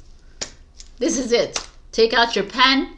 Take out your keyboard. Let's write a new one. And go wild. I like that. I mean, go wild, because why are you playing safe? Stop playing safe. Fucking live life. Do things. Who cares what everybody says around you? Who cares? Who cares what this Empress and this Emperor are going to say to you? Who cares what your children, what your neighbors? Who cares? How do you live the life of your dreams if you're always following someone else's rules and restrictions and limited belief systems? And if we follow all this crap around us, we're never going to live our life. So go wild. Do the things that you've always dreamed of doing. Go buy that Jeep, paint it freaking purple, and go travel across America or wherever you are. Do those things that you always wanted to do. This is your life. How do you want to end your life? I'm not end how do you want to start the chapter and how do you want it to end? Remember. Imagine your life is a book, and all the past is done. It's a lock and key. It's like a diary. Lock it, throw it into that old library. Now start anew. It's time to write the new script. Ooh, look at who you have as a divine feminine. You have Queen Esther, the morning star. If I understand that correctly, that's like Lucifer's wife. Maybe. My ego is in service of my soul. I trust my soul's divine timing. Let me read about her. The morning star. I think the morning star is Lucifer. But anyways. Okay. Let's get to this. Queen Esther, 146. Let's see. Esther represents the powerful combination of feminine intuition and divine timing. It's a Hebrew. She was Hebrew. I get it. Esther makes sense. But It doesn't say anything about that. Obviously, Sabrina's in her own little world. It says her name is derived from the word meaning bright star or morning and evening star. This is the name she grew into when she courageously trusted her intuition and uses divine timing to save herself and her people. Okay, I'll give you the meaning of this card. The ego has a timetable that the soul couldn't care less about. Totally. When we are feeling stressed or threatened in some way, fear can be exceptionally loud and can inform the ego to work overtime in trying to get something accomplished or to manipulate something to happen. The natural flow of energy that's always at work behind the scenes, the universe's capacity to assist us, then gets blocked. When we are in service of love, we are following the dictates of our soul. And when the ego is in service of the soul, divine timing ensues. Esther mastered this art. Even under extreme duress, she listened wisely to her soul. She became a queen by letting her love for her people inform her feminine intuitive powers. This is her imperative. Trust that everything is aligning in divine timing. Trust your soul voice. I mean, like, I told you that it was... I'm going to look at this online with you guys. Because... I'm going to ask. Oh, Lucifer is married to Lilith. Okay, yeah, that makes sense. All right. See? We learn something new every day. All right, so listen to your intuition, people. We are moving into something phenomenal here for you. Libra, it's all here. I hope that this message resonated. If not, you know what to do. Also, thank you, Teri, for being a Ko-fi member. And if you'd like to support me on a monthly basis like she does, you can. You can click the link below, or you can give me one-off donation. Like, comment, subscribe, and super thanks me if you can. I love, love, love you all, and I'll see you next week. Bye. Hello, my beautiful Scorpio. We have a beautiful Sun card. Be patient, it will come. The Sun, manifestation, power. And another word I can't see. What the hell? Okay. Oh, 1111. Okay, of all cards. Interesting. It's an 11 card too. I mean, what can we say about the Sun? Rewards coming your way, recognition coming your way, validation for all the effort you've put out there. This is success. This is travel, maybe even. But I mean, your dreams are coming true. Manifestation. Like, what the hell? Let's read, because it's a new oracle and I wanted to see what they have to say about this. Okay, so now is the time for you to fully realize that just like the Sun, you are a powerful creator. Trust in the fiery and passionate energy that exists within your deepest core. Are you tapping into the center of unlimited creative energy and power? It's available to you. Now is a potent time for you to take physical and metaphysical action on your desires. They are moving closer to you. Stop overthinking and overanalyzing, which cause stagnation.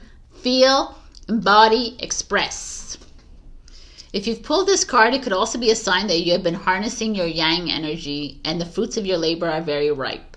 You have done well, and it's time to trust in your efforts. You have balanced your energies of masculinity and femininity, and it has unlocked so much power within you.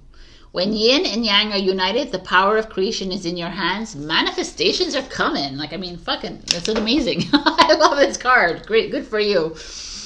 So, whatever you have put out there, watch out, Scorpio. It's coming true this week, this month, this year. Who knows, right? Just trust the divine timing.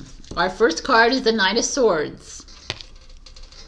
What is the Knight of Swords? It's this analytical thinking. It's communication. It's a quick energy. Something coming in fast for you. I love that he's holding his sword, his golden sword. I kind of love the golden, the sunlight, and he's very masculine. It's a Gemini energy.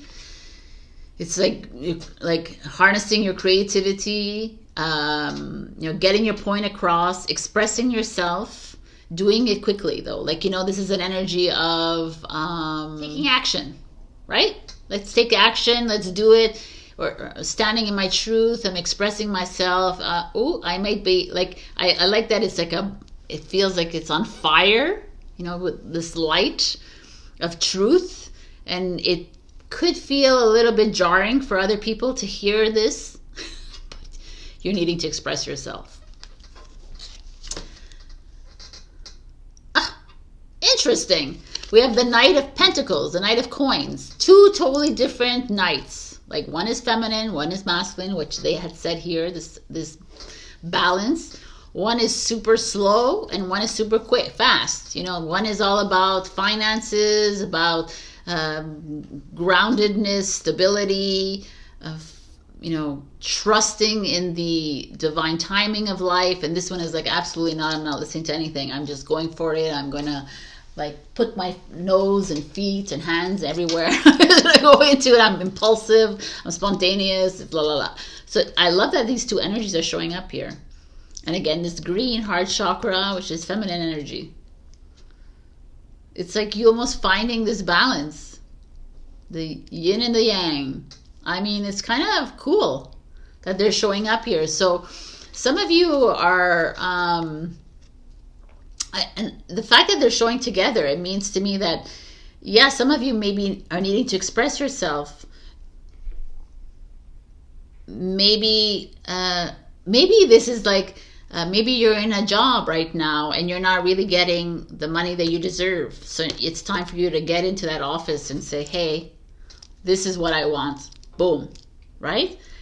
A little part of us, especially the yins out there, the feminines out there, we're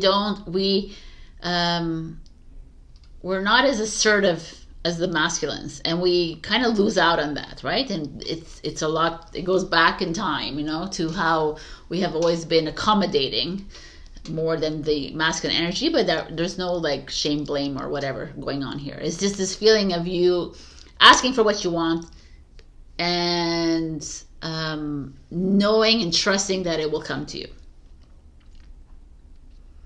This is like almost getting clear, communicating. Don't hide. Like, shine your light, people. Express your truth. Make changes. You feel like you need to have, like, stop sitting around. You know, this is what it's like your step 1, step 2 kind of energy. It's like, okay, go for it. This could also be someone. These could also be your children if you have teenagers in your life. These could be that. Or there could be younger people in your life that usually teenagers, 20s, 30s, people younger, right?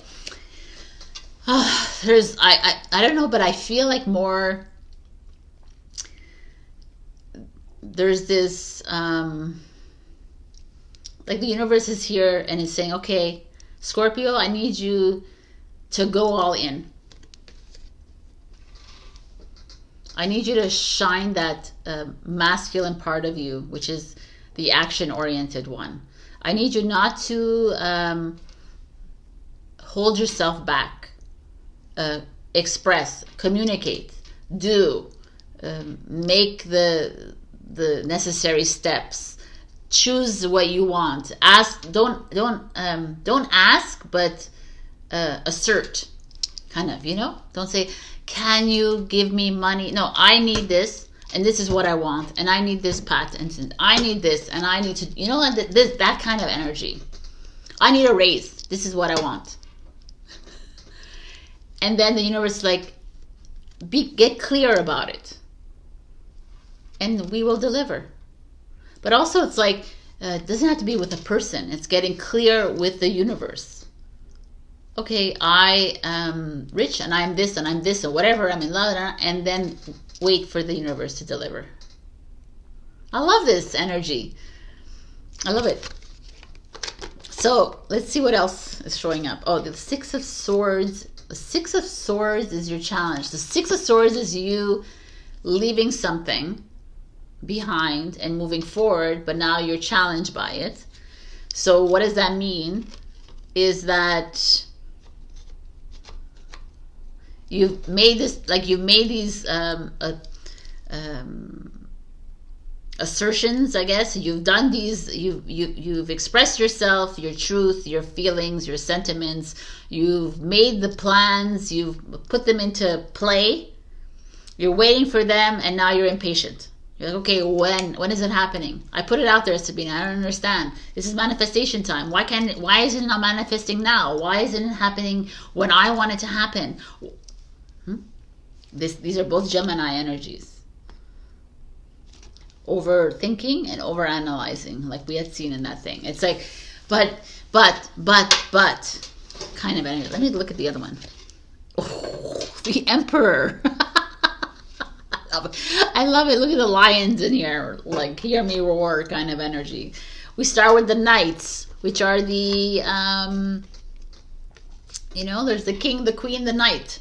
The Knight are the messengers, right? These are the messengers to God, to the universe, to Source, to your higher self. It's like, okay, we started off with a message. This is what I want. This is how I want, or like you could say to the higher self, this is the message to my employer, this is the message to my relationship, my partner, this is the message to my friend, to my mother, my father. It's all these messages, these standing up kind of in your truth energy. Not holding back. And then the King of Pentacles says, perfect. It's Virgo energy. Now we're going to...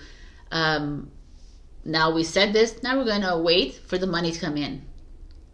And then, but where is the money? And the Emperor's like, yo, relax, dude, because it's all coming in.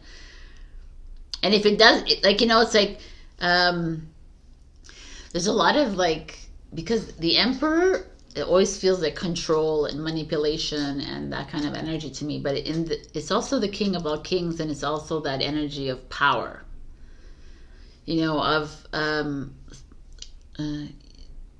the manifestation comes when you are 100% sure of yourself, when you're confident, when you know. Like the Six of Swords almost feels a little unstable. You're not trusting the timing, and you're not trusting that things are going to come through for you. And the Emperor is like, come on, where's the confidence, Scorpio? Who are you? You're the Emperor. You're the Empress. You're the Magician. Okay? You're the Architect. You're it. You have the power. You had the courage to express yourself. You had the patience to wait. You lost a little bit of the patience. You started overthinking. Oh my God. You started to waver on that. And now the Emperor is like, no. We're not going back there again. We're going to sit on our throne and we're going to wait. Because the Sun is telling us, which is divine masculine, they're all divine masculine energies except for this one, which is kind of cool. So you have a lot of yang happening here. And the Sun is like, hey, I'm coming. I'm going to deliver. I promised you. Can you just trust me? And the Emperor is like, maybe it's asking you to, it's because it's not it could be to take some action to further it along. Like a lot of people think that manifestation, you just ask for it and you just sit and wait for it. But there's some, it's how you act as well. You're not just like, I'm a millionaire and you're just sitting there. No, but you have to do. You have to make moves. You have to show the universe that you're not working towards it, but that you're working in the mindset of success, or working in the mindset of love, or working in the you're moving in that kind of energy. And that's what the Emperor feels like to me.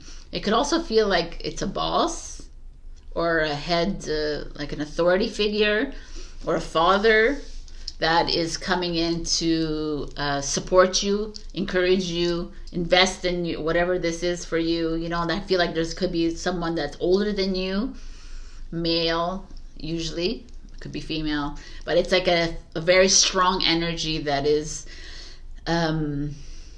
your full your support system at this moment in time. Or it's you, believing in yourself. You embracing this Emperor energy and saying, I could do this. That I trust myself. Emperors, they look to the Empress for some help, but they're also pretty sure of themselves. They've reached this hierarchy, this status for a reason, right? So it's almost like how do you say it? Like embracing that kind of energy, feeling like, you know, it's that really believing. I mean, emperors believe that they can rule the world. They really believe, and that could be all ego, and 100%. There's a lot of it is the ego, power and status and wealth and all that shit. But to me, I'm wanting you to really believe in what you've asked for. Really believe in that raise that you asked for that change in home that you've asked for, that unconditional love that you demand in your relationship. You know, that whatever it is for you, and to fully settle in it, in full belief mode. And I feel like right when you do that is when it all comes flowing in. So I kind of find it really beautiful. And this Six of Swords speaks very highly of you guys not fully trusting the process, and then going back on it by overthinking, by underestimating the power of your higher self and the power of the universe. And then taking many detours to get there. And I know this as a fact because I've done this my whole life, where I'm at. I start, and it's like at this point in time, I feel like I'm in the emperor's state of being, where it's like, okay, I ain't going back down that road again. So I'm going to trust in the heart of hearts that I've made this right decision kind of in my life, and I'm excited for it, and I'm living in it. I'm living in this truth. So to me, there's like there's a lot of affirmative action here happening for you in your life, and sticking with it, and really honoring your soul and trusting yourself enough to that you move into this emperor and empress role of yours. And you allow support to come in from these emperors and empresses around you as well,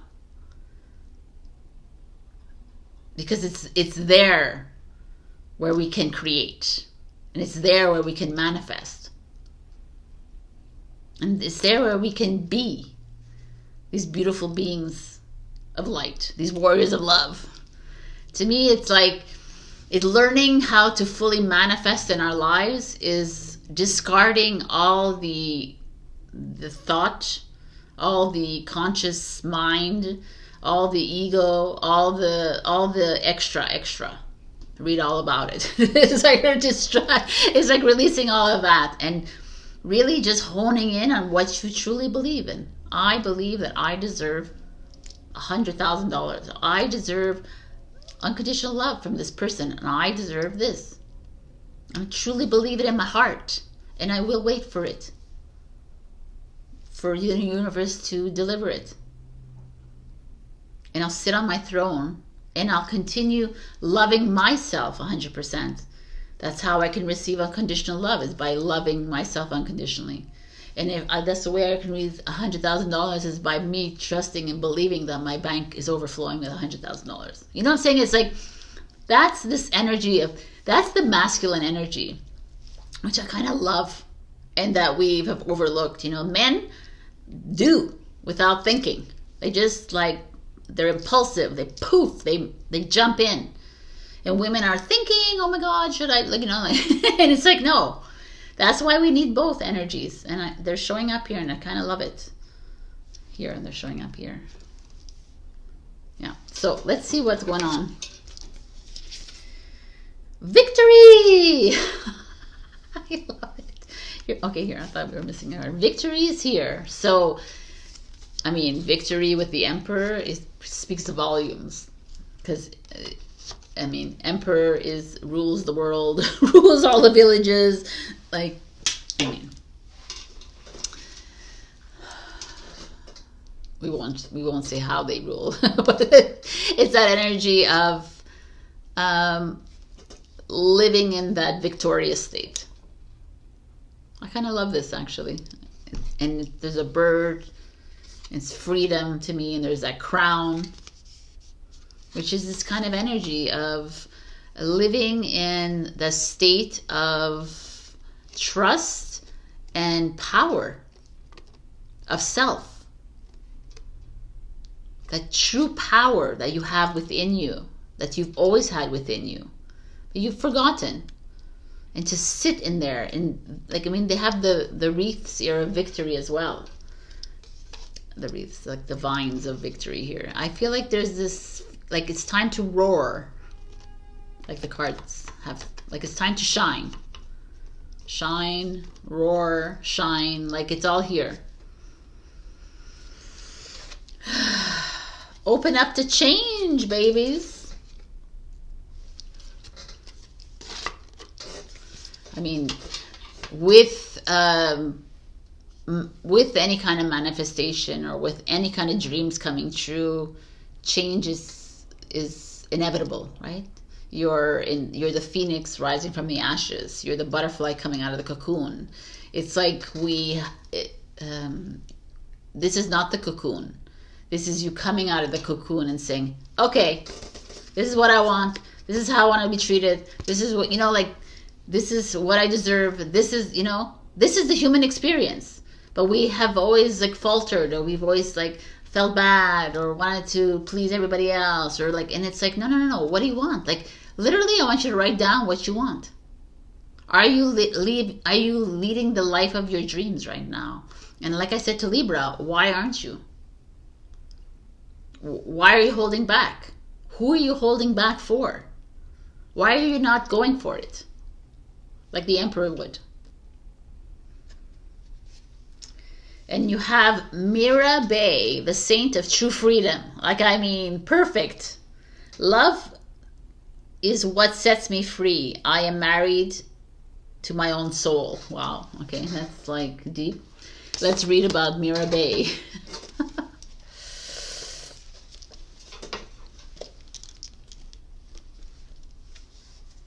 I just put all fingerprints on my thing, but that's okay. Mira Bay embodies a love that lets us do what's right for our own lives, no matter what others might think. She's a Bhakti poet and mystic from Rajasthan, India. She was born a princess in the late 15th century, just so you know. She considered Krishna to be her true husband. Legends say that her husband's family tried to kill her several times for defying the social customs and expectations of a wife. We love her. But in each of these legends, Mira Bay's love for Krishna would miraculously save her. Okay, this is a little history there. Let's see what she has to say. Often without even realizing, we make choices based on external expectations on how we think other people will perceive our actions. Mira Bay is about doing what's right for you and no one else. Ultimately, only you can know what needs to be done or said. You have this one brief life and every second of it matters. It's about standing up for what you know is right for you, even if others will judge you for it. Love it. The fear of being persecuted can convince us not to be true to who we really are. There's a love, though, that's far larger than human constructs and cultural values. Love isn't ethical. Love isn't bound by any idea of what's socially acceptable. Love is what sets us free from the expectations that bind us. Love, in whatever way it finds us, asks us to stay loyal to our own soul. Any outside force or person who asks us to betray our most intimate relationship with the divine isn't acting out of love. Love asks us to look at what really matters to us and at what we truly value. Love wants us to marry our own soul. Alrighty.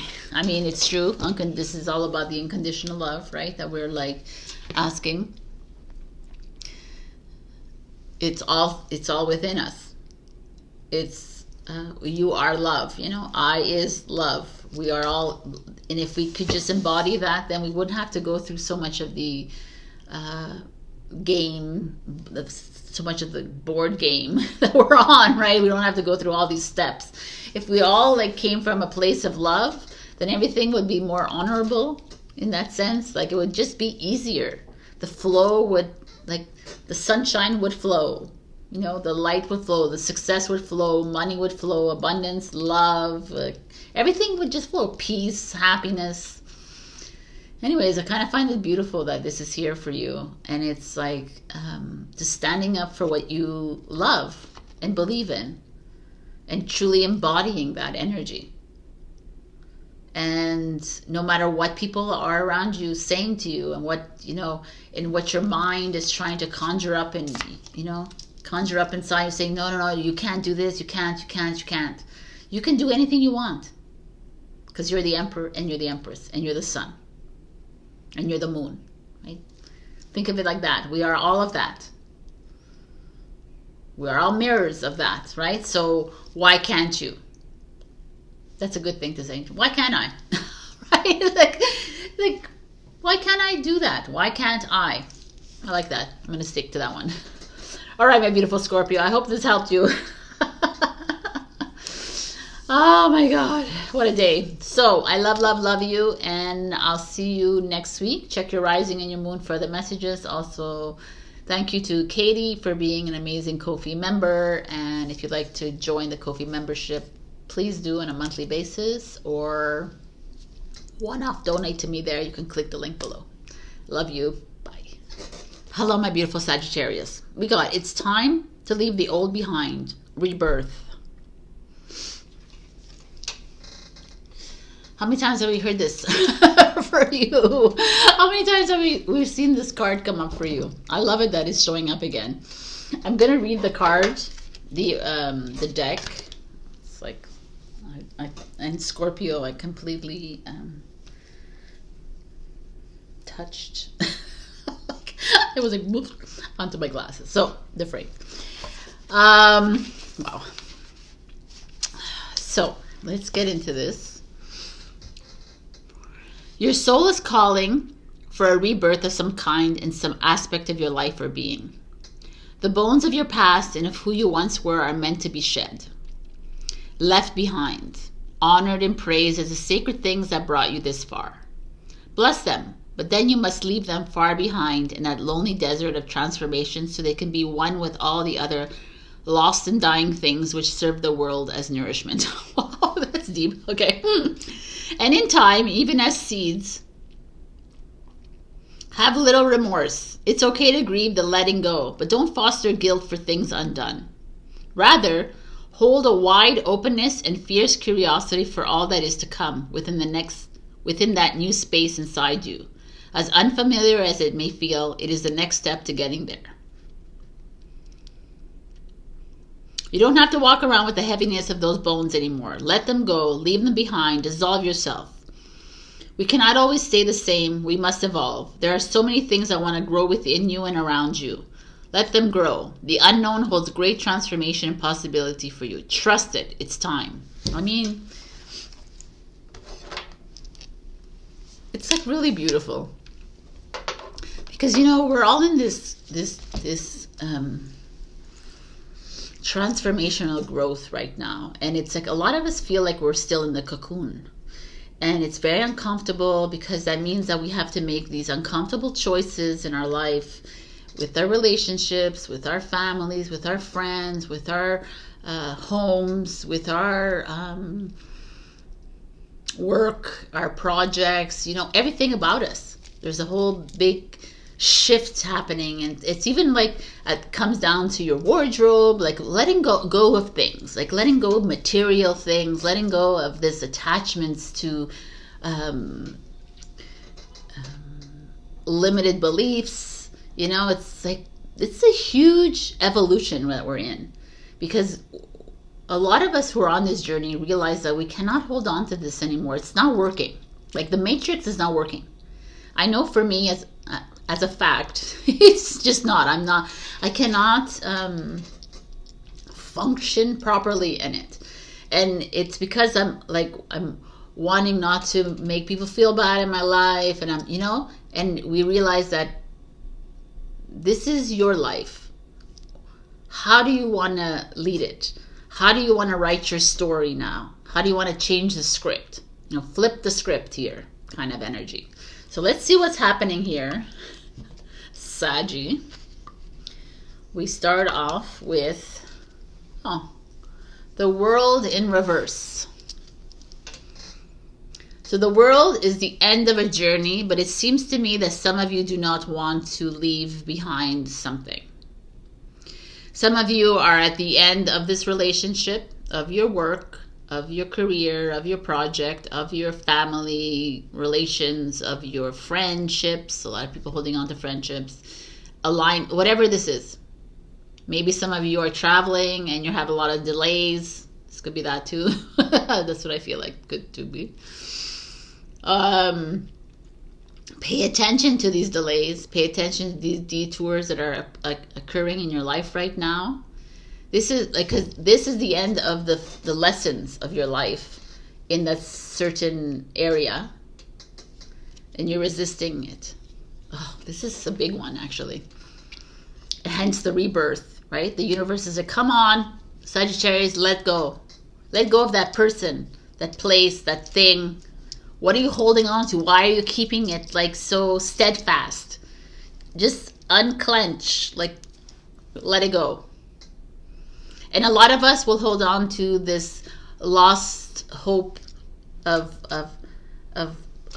keeping that relationship alive when you know deep down inside it's not working. Or you're keeping on that hope to keep, it's the money, that's like, it's really good in the job, but you're not satisfied. There's no passion left. You have no desire to go to work every day, and it's like, just let it go. The universe is like, come on, we will deliver all of the rest.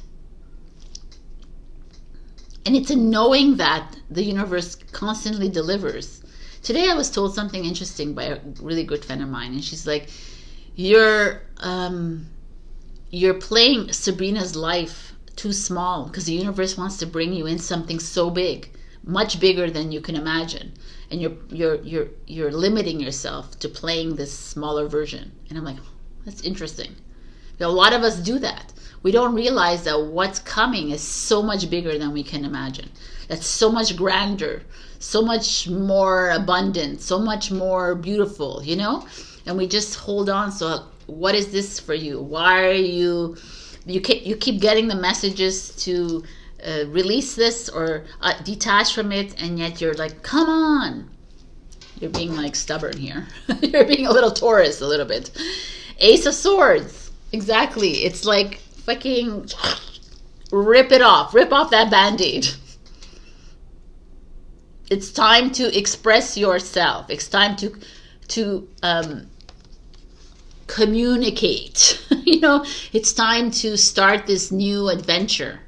This is Libra, Aquarius, Gemini. This is Capricorn. Capricorn is that Saturn, ruled by Saturn, which is limitation. I'm comfortable in this like rigidity. And the Ace of Swords is absolutely not. We're not. We cannot. We cannot work like this. And you're Saggy. You're like fire. You do not work in this rigidity. But yet you're holding on to something. So it's like the universe coming in saying, okay, like Zorro, like finished. Like we need to blaze a new trail.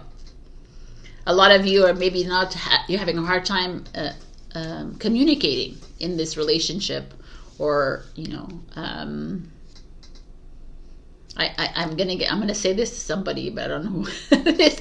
Like if it's a travel delay, like call someone to help you.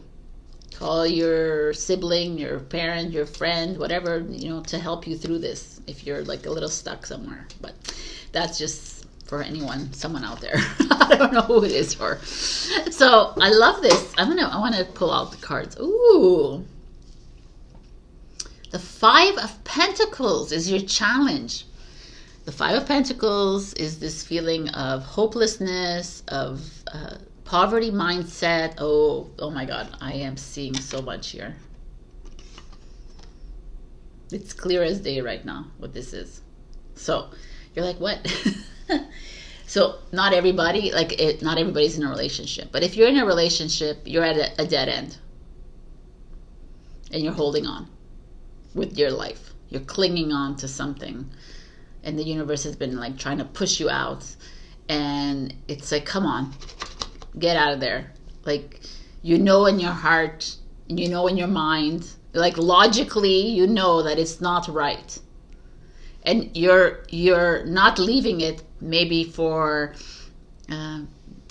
money. well, how am I gonna do this on my own? And how am I gonna? I have to find a new home. I have to find, like, I have to, like, figure out other things, like, family security things, stability, financial things. Also, this is a feeling of I don't want to be alone. I don't want to, like, I can't do this. I can't do this. This feeling of hopelessness is like plaguing your mind, right? You're like in the cocoon here, and it's like, oh, no. And what does the universe want out of this? Ooh, look at this, the Knight of Cups. Okay, the Knight of Cups. I'm sorry, I'm like, the Knight of Cups. This is like a lover, a romantic knight coming in. This is a unconditional love that you have for yourself, self-love. But this is, if any of you are in this relationship that you're just holding on to because you don't think that you're going to find love again, you don't think that you feel like money is going to be the problem for you, you're going to have to find a job, maybe some of you are housewives or house husbands or whatever, and you're like, oh my God, I have to get out there again, blah, blah, blah. There's all this kind of energy showing up here. And yet, the universe is saying, if you leave whatever this is, whether it's a relationship, it could be a job, it's like, get clear, some of you are like not, you're afraid to ask for that raise or the promotion because you're afraid they might fire you. There's that kind of energy here too. You're like, you're at the end of something and you're holding on to it. So what is it? It's like that project is just not working. You have an amazing new project starting, and you don't want to start that because you don't have the money for it. You don't feel good about it. You don't have support for it. So you're like, it's a Taurus energy. It's like always like, I don't have like 2 feet on the ground here. There's a weakness, which is no. And the universe is like, no. Listen to me, Sagittarius. We are in the rebirth mode here. We need you to let go of whatever it is, and we need you to get you ready for the unknown. And as you get ready for the unknown, we are going to deliver to you a soulmate, your love of your life, your love of self, your dream job, your dream home, your dream bank account, whatever this is. That's this. This is a Pisces energy. It's like, your dream is coming true, but you need to release this fear of not having enough, release this fear of not finding the right one, fear of, this, you have a like a deep,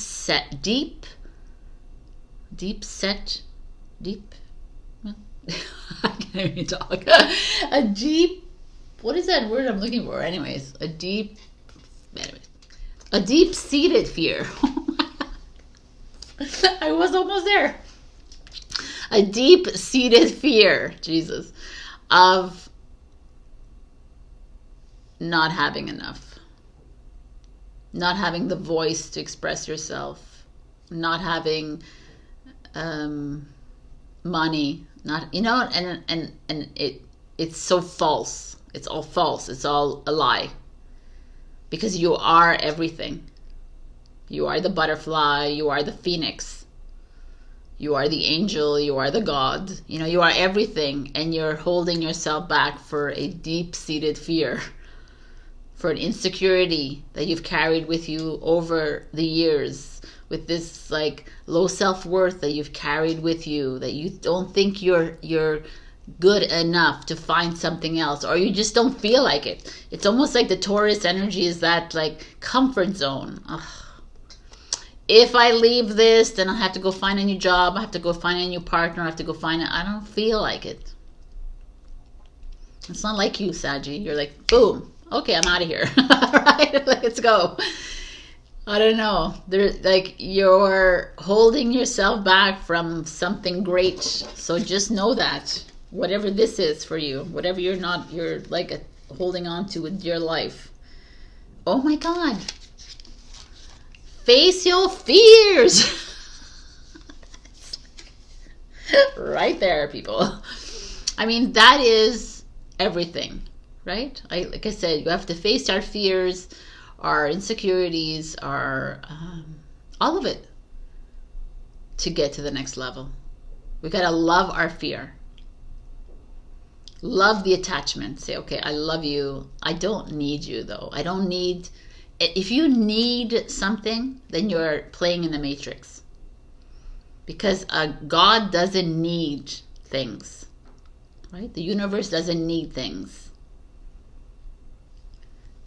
They are things. You are love. You are abundance. You are peace. You are happiness. You are unity. You are all of that. So it's a mindset shift for sure of embodying that kind of energy.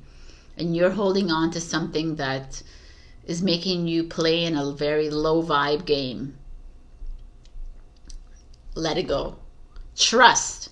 Trust that the Ace of Swords is clearing the way for you to get that goal, to get that gold, to get that reward, to get that whatever it is coming. But you're playing a little small here and safe by clinging to whatever this is. I love that your dreams are coming true here. Reveal what needs to be seen. Reveal what needs to be seen. What does that mean? Sabrina. Reveal what needs to be seen.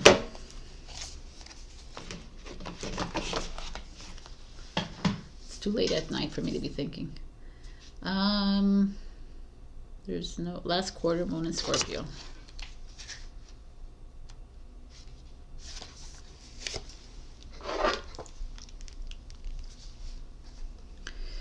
There are some things that people just don't like to talk about. There's an issue or situation in your life now that might not be easy to air, or perhaps you feel that you shouldn't air it. That's fine. Now is the time for you to reveal only what you want to be seen. Don't feel the need to discuss everything with everyone. Some matters require discretion. The less codependent you are, the better chance you have of getting what you want. This is interesting.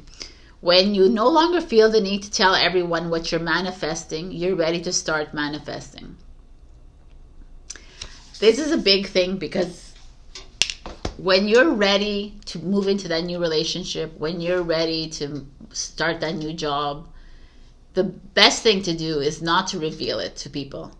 Because unfortunately, there's energies around us that are jealous, that will make you feel guilty, that will deter you from making those steps. So the best thing to do is to go into your heart and make choices. And this is like what's happening here. There's a world card here. There's like a big journey that you have to make a big decision. And if you go and talk to your friends and to your siblings and to your family and to your whoever you're talking to, there's a big fat chance that they're going to say, no, you should stay. They're going to reflect their perceptions of reality to you. And then this is where the human will waver and say, oh, maybe I'm wrong, and they'll not to listen to their intuition. So it's like, I like this kind of. It's like reveal to people what they need to hear, but not what you want. Like, make the big decisions on your own and trust that if you're working if you're in cahoots with the universe, that the universe is going to deliver, and it's going to deliver in a very big way to you. So our last advice is Pope Joan. The hell is Pope Joan? Okay, here we go. She is the pontiff of possibilities. The possibilities are limitless because the soul is limitless. I totally agree. Let me read to you what Pope Joan has to say to you. Find out who she is. The only Joan I know is Joan of Arc. But maybe that's it. I don't know. 40.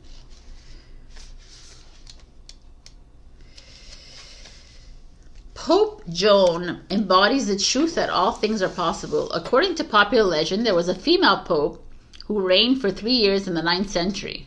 Wow. She was a brilliant, highly educated woman who entered the Catholic Church in Rome by cross-dressing as a man so she could be with her lover. Wow, that is like, that's something else. I love this story. Anyways. Intelligent and quick-witted, she rose through the ranks of the church hierarchy and was eventually elected as the Pope. Kudos to her. Obviously, she was killed immediately. Well, yeah, and buried on the spot where she had given birth. Nice. Anyways, a little piece of history for you. Oh, I want to read you the message. We can so easily get caught beneath the glass ceiling of what we think is possible. But the truth is that everything is possible. It's hard for us to imagine just how much the divine wants for our lives, much more than we could ever hope. Pope Joan reminds us that even if we think that what we want is impossible, it is. Or even better, there is something our soul wants for us that will give us more than we can think to ask for. It's a sign to trust in what you believe about yourself. Trust what's within you. Don't rely on what you see around you. Have faith. Know that the circumstances you are currently in are transformed from within. Begin to believe in the vision of your life. Cultivate the capacity to see it, to really imagine it with all your senses, and you will live into the days when it exists as the reality that now surrounds you. I love this. And trust that people around you will not have... Unfortunately, they don't always have your back, because unfortunately, most people will sway you towards their visions of life. So it's really about really moving in and trusting yourself, like the phoenix did, like the butterfly does, you know, like all of nature does. Something great is coming your way, my beautiful Sagittarius. Time to detach. All right, I love this. Okay, thank you so much for being here, my beautiful Saggies. Check your rising and your moon for the message. I'll like, share, comment, subscribe, and super thanks me. Also join my Ko-fi membership. Click the link below. You can donate to me on a one-time basis or every month. I give you personalized content. I love you, and I'll see you next week. Hello, my beautiful Capricorn. We got find those who inspire you to bloom, grow together, community, connection, reciprocation. I love this energy because it's like asking you to, you know, look out for those people who are always giving a helping hand to you, who are always willing to listen to you when you're in disarray or when you're happy. It doesn't matter what kind of energy you're putting off. There's always those people around you that are willing to support you. What do you do with that? Show them gratitude by saying thank you, right? Or expressing yourself in a different way with them. And then it's about reevaluate. It's like looking at the people around you that completely vampirize your energy, that are always like draining you, and you ask yourself, why am I hanging around these people? Why am I here? Is it because of, oh, we're longtime friends, or because of, but why would you like suggest to someone else, recommend to someone else in your life to hang around that kind of person? You know, you have to always think about, like, I always said this before, like, what would God do? Would God hang around this kind of energy? Absolutely not, you know? So I kind of like this. This is a kind of changing the community, you know, like bringing in the soul tribe that truly connects and understands you. So let's begin with the Five of Swords. Five of Swords is an energy of conflict, revenge. It's an energy of like ego clashes, misunderstandings, a feeling of someone in your life. Maybe you're fighting with someone in your life. Maybe there's a dispute with tenants. Maybe there's a dispute with your relationship, with your boss, with your colleagues, with your friends, your family, whatever this is. It's like very heady, overthinking, you almost feel like a little bit stuck, blocked, a blocked energy here. You know, fives are extremes, like good, bad, like dark, light kind of energy, and there's a feeling of you, I don't know, there's a part of you that is, this is the drainage of energy. There's someone in your life that is constantly trying to block your wheel of existence, almost. This is like starting off interesting. Right, Capricorn? Oh, of course. And then we have the Three of Cups, which is socializing, networking. You know, and these two showing up here. What does that mean? Maybe a part of you wants to like live life to the fullest, celebrate life, go out to restaurants with your friends, enjoy things, and then there's someone in your life that's continuously blocking you, like coming in the way of that happiness, that carefreeness. You know, these are two extreme energies. This is like an Aquarius energy, a Cancer energy is like, it feels very harsh and heavy in the ego, egocentric. And this is like, woo, let's go party and have fun and spend time with the family and cook together. And I don't know what this is, to tell you the truth, but it kind of like fits in with what I was saying before. Okay, I need to look at this whole reading. Oof. Your challenge is the Emperor. Oh my God. Which is an Aries. And the Ace of Coins. Okay. What is going on here? I'm going to look at this as a whole. And when I look at this as a whole, I feel like Capricorn, I like it, actually. This is you in a process of re-evaluating and reassessing and re-examining the people around you, right?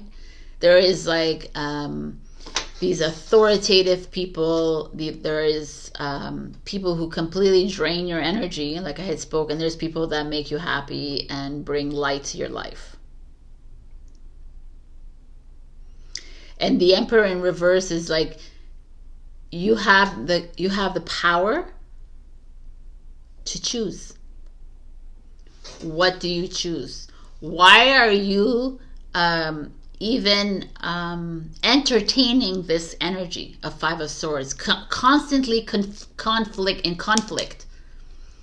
You know, never finding happiness, never being good enough for somebody, never achieving the goals at work, never being the right partner, never being the good list. You know, like there's always, I feel like there's this person in your life, there's someone in your life that is constantly in full complaint mode of how you are. And it also could be you constantly undermining yourself, that I'm not good enough. Why does this person love me? Why aren't these people agreeing with me? Why is this happening to me? You know, it could be a victim mode as well on your part. And the other part is, oh my God, I have there's that people in your life that you like can be free with and open with, and they have hearts of gold, and that they listen to you, and it's just like chill, and the vibration is high, and there's no stress, right? That's what we are talking about here, and they're showing up right here. And it's almost like it could also be an energy of you overthinking, overanalyzing. Oh my God, you're in your head that you don't think that you are worthy enough or good enough to have such a great love, have such a great job, have such money, have this, you know, that kind of energy. And the universe is like, take a chill pill and go and chill, like go relax, have a glass of wine or two. Stop being so hard on yourself, Capricorn. Stop trying to meet these expectations you put on yourself, or the expectations from others. They're not yours to take on. like, how do you want to live your life? Right? Take away, like this, the Emperor in reverse is almost like the ego. The ego wants to control this, but stop playing with the ego. Stop playing with these emperors who want to control you, who want you to be a certain way in your life, who want you to act a certain way, who want you to love a certain way, who want you to hold your tongue, don't do this. Like, this is that energy, a control energy, a manipulation energy around you. That is like you're not able to be you. Wow. That's a huge reevaluation of life here. And it's for you to fully own it. I'm going to take it another way, and I'm going to say, like, the Five of Swords could be people in your life that are trying to manipulate you, trying to steal from you, who are lying to you. There's that energy here. And the Three of Cups is like, don't let it bother you. Like, try not to embroil yourself in that energy. Don't bring down your vibration and your frequency for this. Stay in love. Stay in the unconditional love that you have in your heart. Stay in that energy and continue there. And the Emperor, they're going to try to bring you down. They're going to continuously try to put you down to their level, which is a low level of vibration. But my honey, we got the Ace of Coins as your outcome. And the Ace of Coins is like, you're going to turn out on the other side of this, and you're going to make a big settlement, or you're going to win in court. If you're going to court, the Emperor and the Five of Swords, you're going to get a raise, a promotion, a new job, a financial incentive coming your way. There's like a stability coming your way. There is like a new beginning and a new relationship showing up for you that's going to be grounding.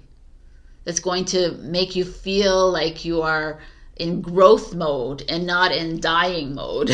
This is the kind of energy, like the Five of Swords energy is that energy of like, you're not good enough, you're not this, you're not. And the Emperor in the reverse, you're not. And this is Capricorn believing that. And like, oh my God, what do you mean? And the universe is like, absolutely stop listening to this around you. This is not good energy. What did we tell you to do in the beginning? Focus, put your focus and your attention on the people that are good to you, who uplift your spirits, who love you no matter what crazy is coming their way, right? That's the Three of Cups energy. And in between the Three of Cups it's like ensconced here, like in the middle of this heavy energy that wants to control them. But love always wins. And the Ace of Coins says that. I feel like you're you're like, you don't know it, but you're on a winning streak. Victory is yours kind of energy. There is something that's abundance is yours, love is yours, whatever it is that you're seeking, it's right here. And it's in growth mode. It's blossoming. So try not to pay attention to these people, because again, anybody who wants to bring you down, it's a them thing. It's not a you thing. Now, if they continuously are in your life and you can't seem to get rid of them, it's because it becomes a you thing. And why? It's because you are constantly feeling lesser than. You constantly feel unworthy. You constantly believe that this Emperor and these Five of Swords people are deserving of doing this to you. And once that changes within you, that's when those people disappear, just like that. And it's that simple. But we're always in our heads, and we're always like trying to please, and we're always trying to live up to the standards of this Emperor and this Five of Swords, and it's not for you to live there. You're here to live in this unconditional love and be around people who are fully love you and fully accept you for who you are. And once you are able to flow like this, the new beginning. I love this. This is awesome. So don't be swayed by Mr. Emperor here or Miss Empress, whoever that is in your life. Look at this, Master Manifester. Yes, I totally agree. You are a Master Manifester, and everyone is a Master Manifester, but you need to believe, and you need to own it, and you need to not give any attention to these kinds of energies around you, who are always kind of trying to bring you back into the black hole. You know, they're always trying to come. You're not worthy. You're not good enough. Stand in the awareness of these kinds of people. This is not good for you. It's not healthy for you. It's not what you signed up for in this lifetime. Why are you continuously in this? Why do you continue to allow these people to bring you down? Right? The universe is like, oh my God. I could just imagine God rolling his eyes or her eyes or its eyes all the time, right? The energy going, oh my God. Are they doing this again, Capricorn? Are you continuously like entertaining this Emperor energy? Where did you lose yourself here? You know, I'm trying to give you a new path of all of it. The Ace of Coins this is the Taurus, Virgo, Capricorn. It's you. I'm trying to give you a new, financial boost, a new morale boost, a new love boost, a new whatever. But you keep like doing another loop, doing another round of like, no, I still need to be shut down again. I still need to, I still need to face off again with conflict. That's not what you're supposed to be doing here. Oh my God, I love this. Lighten up.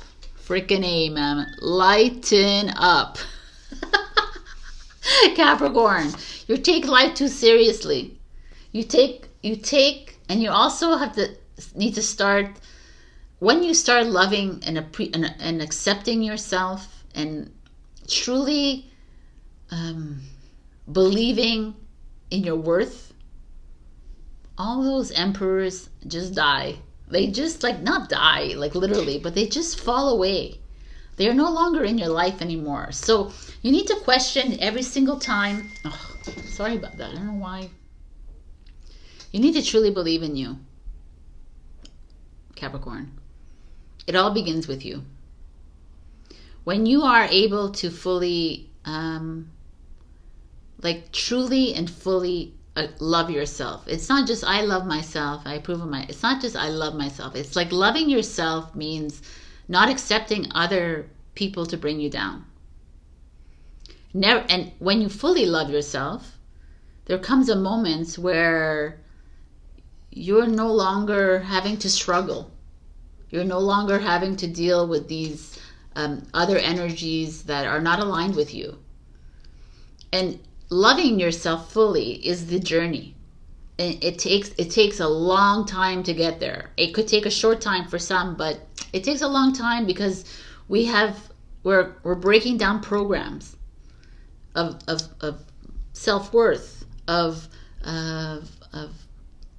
unconditional love, of trust, of patience, of all of this, of fears, of worries, all of these things. We have to break these programs down that we innately believe that we are deserving of very small. And that we can't ask for more. And that we can't. But we can do everything. Right? Impossible is I'm possible. So we need to start, and you're going to start recognizing this, Capricorn, in the people that are facing you. That's what I was trying to say. So if there's people in front of you that is constantly demeaning you or making you sad or making you want to cry or making you want to get upset or furious with yourself, then you know that that person is just bringing up something that's ugly within you. That you have it embedded within you and you haven't forgiven yourself for it. And they're just mirroring it back at you. And you're allowing it to come to you because a part of you believes that you deserve this pain and suffering, but you don't. We're not here to live in that energy. So this mirror game, this reflection game, it's a game, but it's a real thing. And it's showing up in your life again and again. And that's why this card is saying, who do you want to really collaborate and cooperate with? Who do you want to be in your soul tribe and your community? Do you want to constantly hold on to these people who continually reject you, resist you, who fight you? No. Right? If you turn your attention to those people who uplift you, who love you unconditionally, who listen to you, who hug you spontaneously or whatever, your life changes. The energy changes. All these readings are so intense. Okay. Ooh, you have Lilith. So I was with Scorpio or someone, and I thought that Lilith is actually the wife of Lucifer. So I thought that was Esther, but it's Lilith. And you got it. But Lilith is the shadow self, which is really beautiful. She's the first woman, right? She was right before Eve. I'm the voice of my body and soul. I choose the life that I desire to live. I'm gonna there's Lilith is also in your chart, and it's not the one I was looking for. She is the dark side of the moon. She's you, your shadow self. And I like that she's showing up here because it's exactly what's showing up here. Lilith is 140.62. Maybe we should put our glasses on. Lilith. Lilith embodies our sovereignty to declare our desires and do what must be done in order to live them out. According to Jewish folklore, Lilith was Adam's first wife. She was created from the same earth as Adam, so when he expected her to be subservient to him, she refused. Anyways, we all know the story of Lilith, and if you don't, she is the woman who refused to be dominated or defined by anyone or anything outside of her. Like, go Lilith. Anyways, this is her message. Lilith asks, what would happen if you left everything behind? She wonders what prevents you from getting to experience all that you desire. Is it you? Is it an idea of someone you have to be? Is it society's definition of what it means to be a woman? Lilith asks the questions that sometimes never fully reach the light of consciousness. Lilith is unclaimed. She is the ruler of her body and soul, and she reminds us that we are two. We are two. And not only that, we have a sacred obligation to be the body's fierce protector. If I were entirely equal to everyone else, to every man and every angel, what would I choose for my life? If I see myself as worthy as the first woman ever created by the divine, what more would I ask for? Am I living the life I desire? Am I actually fulfilled sexually in my current relationship? Are there aspects of my sexuality I haven't been able to face and voice? Lilith refused to settle. She answered all these questions within her and took action on the truth she uncovered. Lilith demanded that she meet with what she really desired, and she's here to demand that we all do the same. That's freaking powerful, Lilith. Lilith is our deep shadow self, that part of you that takes like the risks in our lives, that goes for what you want, that doesn't cower away because someone is screaming at them or yelling at them or saying what they need to do. She's not subservient. You know, it's like that part of you inside that never was able to tell your husband that, no, I didn't have an orgasm, you know, or was that part of you that says to your boss or to your friends or to your family members, like, stop talking to me like this. You know, embody Lilith. You know, she gets such a bad rap because of the Catholic religion or Christianity, But really, it's like the same way Mary Magdalene gets such a bad rap, you know? But it's just, these are just stories. They're just like embodiments of the divine feminine energy. Like standing in your power, standing in your truth, never giving yourself up to anybody, man or woman. Like loving yourself wholeheartedly for your strengths, your weaknesses, for whatever it is, because it's all one thing. Wow. All right, Capricorn, stop giving in to these emperors and empresses in your life. There's no more of that. The universe wants to deliver a new job, a new project, a new love life, a new abundance, whatever it is.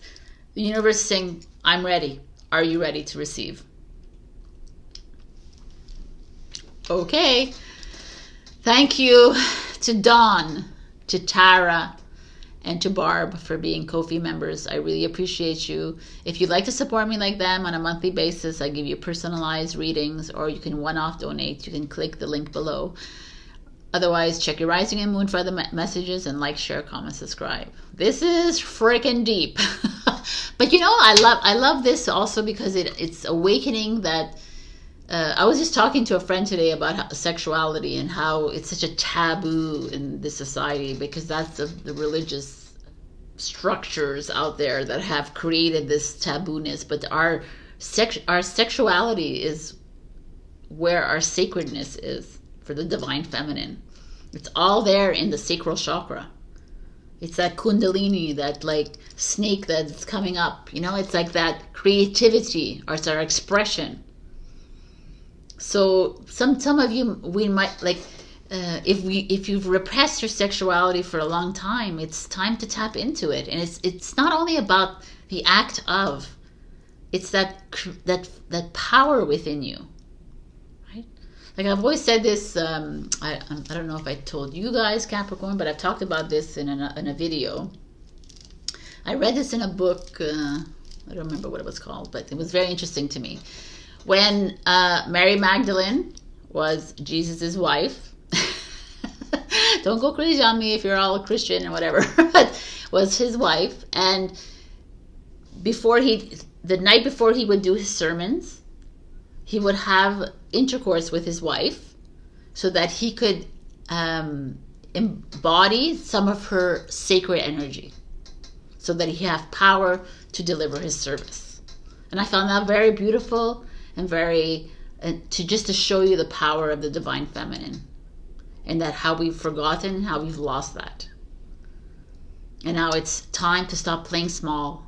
And even if you're a man watching this, you carry the feminine energy within you. This is not a man-woman thing. It's that we have this energy within us of so much power and love within us, and we've distorted it in so many ways. I should do a video about this. So anyway, I'm going to leave you here. I love you, Capricorn. I'll see you next week. Bye. Hello, my beautiful Aquarius. We have the spirit of the tree. It says, if you're in need of a lesson, there is wisdom in the trees. Nature, priestess, inner peace. I mean, we all know this, 100%. The tree, to me, the tree is the mirror of the human, right? It's like the body, the trunk, the roots, everything, right?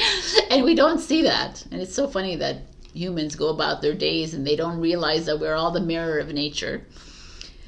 And so the wisdom of a tree is just the wisdom of you, the wisdom of God, the wisdom of that. And I don't know, I was talking about how we, in Facebook, Instagram, how I've always learned that, I don't know if you've ever hugged a tree, but when you hug a tree for 20 seconds or more, like if you hug a person for 20 seconds or more, there's endorphins that are created in your system, and it healing you and bringing and uplifting your spirits. So I do that often in the summertime. It's quite energizing. But I want to read to you what it has to say in the book, because I like these messages, actually. You are being guided to deeply connect and vibrate with the energy of nature at this time. It has much to teach you, especially the spirit of the trees. If you can be still, present, and quiet and listen, only then will you understand all that it has to show you. An intelligence that has existed for millions of years. The power of deep breaths, ancient knowledge, and pure presence. The wisdom of the tree invites you to view abundance and existence in a whole new way, very different from the human way. It can teach you that you too can bear fruit and flowers gently and gracefully. You don't need to push or force things so hard. Our best work and flow come from a state of ease and contentment, not stress and hurry. I like that. That is really nice. There's a clean and steady stream that flows right beside you. Will you take a drink from these life-giving waters? They hold ancient secrets and they can purify you when you need it most. Nature can help cleanse your soul after too much focus on city life or egoic desires. I mean, the tree has so much history and so much knowledge because it has been for thousands and millions of years, and there's like a wide world. What is it? Wide world web, like www.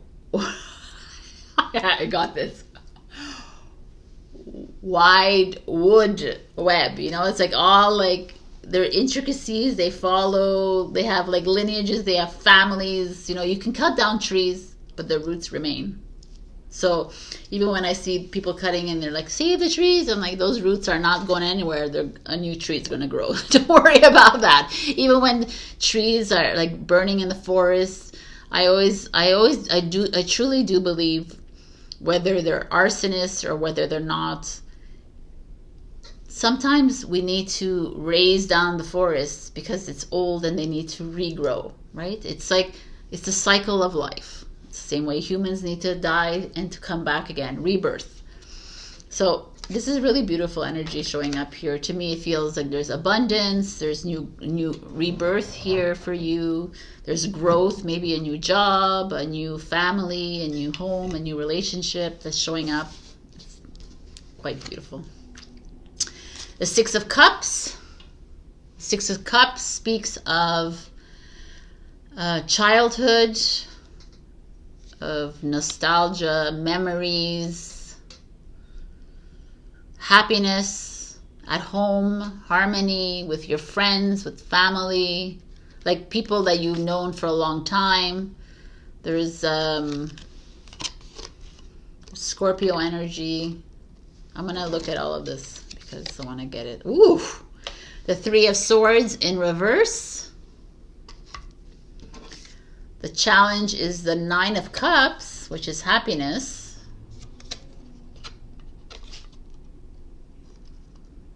Ooh, this is a deep one. And your outcome is a Four of Wands. Okay. So what are we looking at here? So when I see the Six of Cups and the Three of Swords together, there is some like in the Nine of Cups as a challenge. So the Nine of Cups is Pisces, the Six of Cups is Scorpio. We're talking emotions, and the Swords is intellect. It's Libra energy, but it's your mind, but it's heartbreak, it's grief, it's like sadness, it's depression, but it's in reverse, so you're releasing that. But it's like, to me, feeling Aquarius,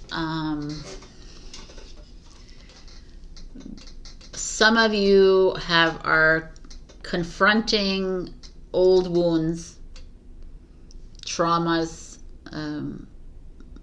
from your families, or from friends of yore, or from partnerships. It's coming up again. Okay, so that's really interesting.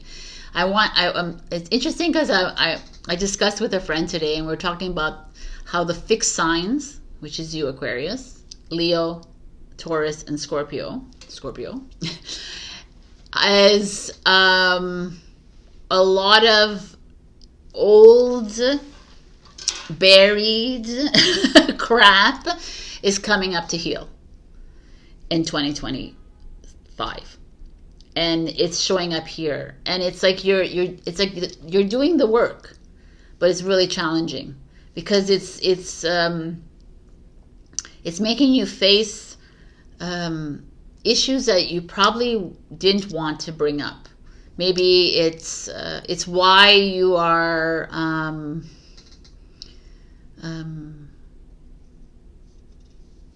unable to meet your partner. It's why you're unable to find true peace and of mind and happiness. You know, like it's almost like coming up because it's Aquarius. God, the universe is saying, you know, you're almost there, Aquarius. You know, trust in the trust me, God, universe, source. Trust that I'm bringing this up within you to detox. You need to detox this from your system. You need to forgive yourself. Forgive those people who have hurt you in the past. You know, where you were once happy, but then it just didn't. It is like, it feels family oriented, but it could be partnerships, like exes, or it could be current one. But I really feel like it's someone that affected you as a child or as a teenager or in your 20s or what have you, and it's something that's lingering, and it's like a reason for why you constantly struggle, or you feel pain, or you feel this lingering sadness, this depth of emptiness, you know. And some of us like have these feelings, and they come up and we cry and we don't know why, and there's like something heavy here showing up that you've unconsciously, maybe subconsciously, just like pushed it away, or really buried it deep within inside or outside, or however it is, and it's coming up to clear. It's coming up for forgiveness. It's saying it's time, Aquarius. Just forgive and release, because you're having a hard time finding peace of mind and happiness, and you're having a hard time even finding accomplishing those goals and your dreams. Like, I don't know, it's obviously not every Aquarius here, but there's a part of you, like, you know, you take 5 steps forward, and then sometimes you feel like you're 6 steps back again, and you're in this tug of war with your life. You know, oh my God, this has just happened, it's really great, and then all of a sudden you find yourself in this hole again of deep emotional unrest. And it's like, what's happening, I feel, is that the universe is saying, okay, Aquarius, we need to you need to come to terms with, you know, the death that occurred in your family that you never really faced, or the incapacity of your parents to fully love you, or the fact that you don't have a really great relationship with your siblings, or the fact that your childhood friend did some of these shitty things to you, you know what I'm saying? Or that, you know, something traumatic happened to you when you were a child, or when you were in your teenage years, and you just can't let go of it. And the universe, like, it's like time to let it go, because we need you loving yourself fully, because we need you you know, shining your light and blossoming and flourishing again. Because, you know, Aquarius, you're the leader. I'm not going to put that in. You know, you're the wise ones. You know, I don't want to pigeonhole you again, but you have much to offer to this world and to yourself. And I feel like you're like you're stuck, and you're in this like tornado almost of emotions, and you don't really deal well with emotions. And so it's like you're not sure how to express yourself or how to release this, and it shows up here as forgiveness of self for having allowed a certain events to occur in your life, and forgiveness of others for doing what they did or saying what they did or not having the love enough to give to you kind of energy, so that you could fully move into this Four of Wands energy, which is celebration and marriage. And it's almost like it feels like there could be an Aquarius here that is even thinking of settling down with someone, and it's just you're never finding that right moment, or there's something missing. It's because there's this lingering wound that keeps showing up over and over again. And it's like, you know, you could be in a really good relationship with someone, have beautiful children, or you could be whatever it is, or you really have a great family, you have all this, but still there's that little black hole somewhere. And I'm seeing it here. And it's time to face it. It's not time to run away from it anymore. Like, come to terms with that inner child of yours, or come to terms with, it's not come to terms with, it's like love yourself for it. Love yourself for whatever happened. Whether you did it, or someone else did it, or whatever it was, or you weren't able to receive, or they weren't able to give. It's time to rewrite your story. You know, it's time to maybe burn your tree down to the ground so that you can restart. Like, grow a new tree. You know, write a new book, direct a new film. That's the idea I'm trying to say. It's like we're holding on to this old, but the old tree is crippling, and it's like breaking apart, and it's old, and it doesn't have like a trunk to stand on anymore, kind of thing. So let it go. Let it die, so that we can move into the new. And this process doesn't feel easy to me. It feels like you're moving through something really challenging right now. And it's probably something that keeps coming back over and over and over again. And it's relentless now. And it's like, we need to clear.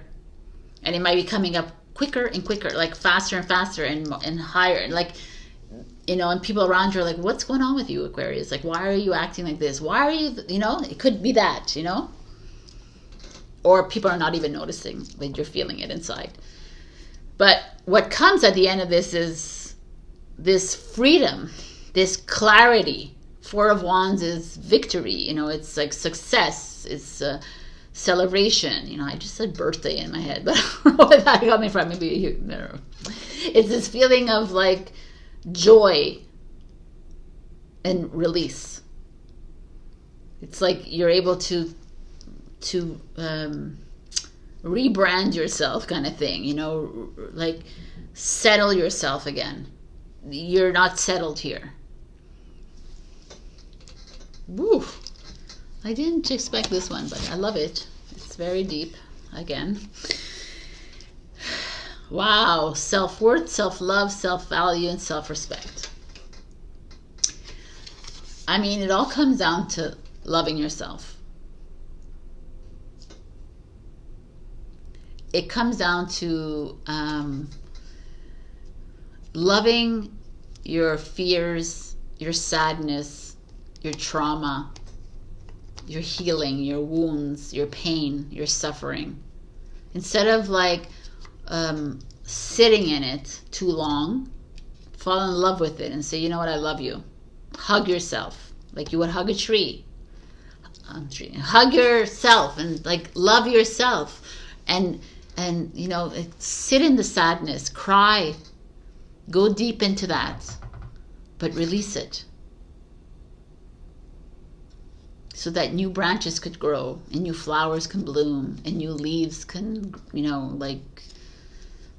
flourish. And there's a feeling here that you're ready to start fresh, start anew with the Four of Wands. Like you're ready to move into a new relationship. I kind of love this energy, actually. It's like falling in love with yourself again, even through all of this.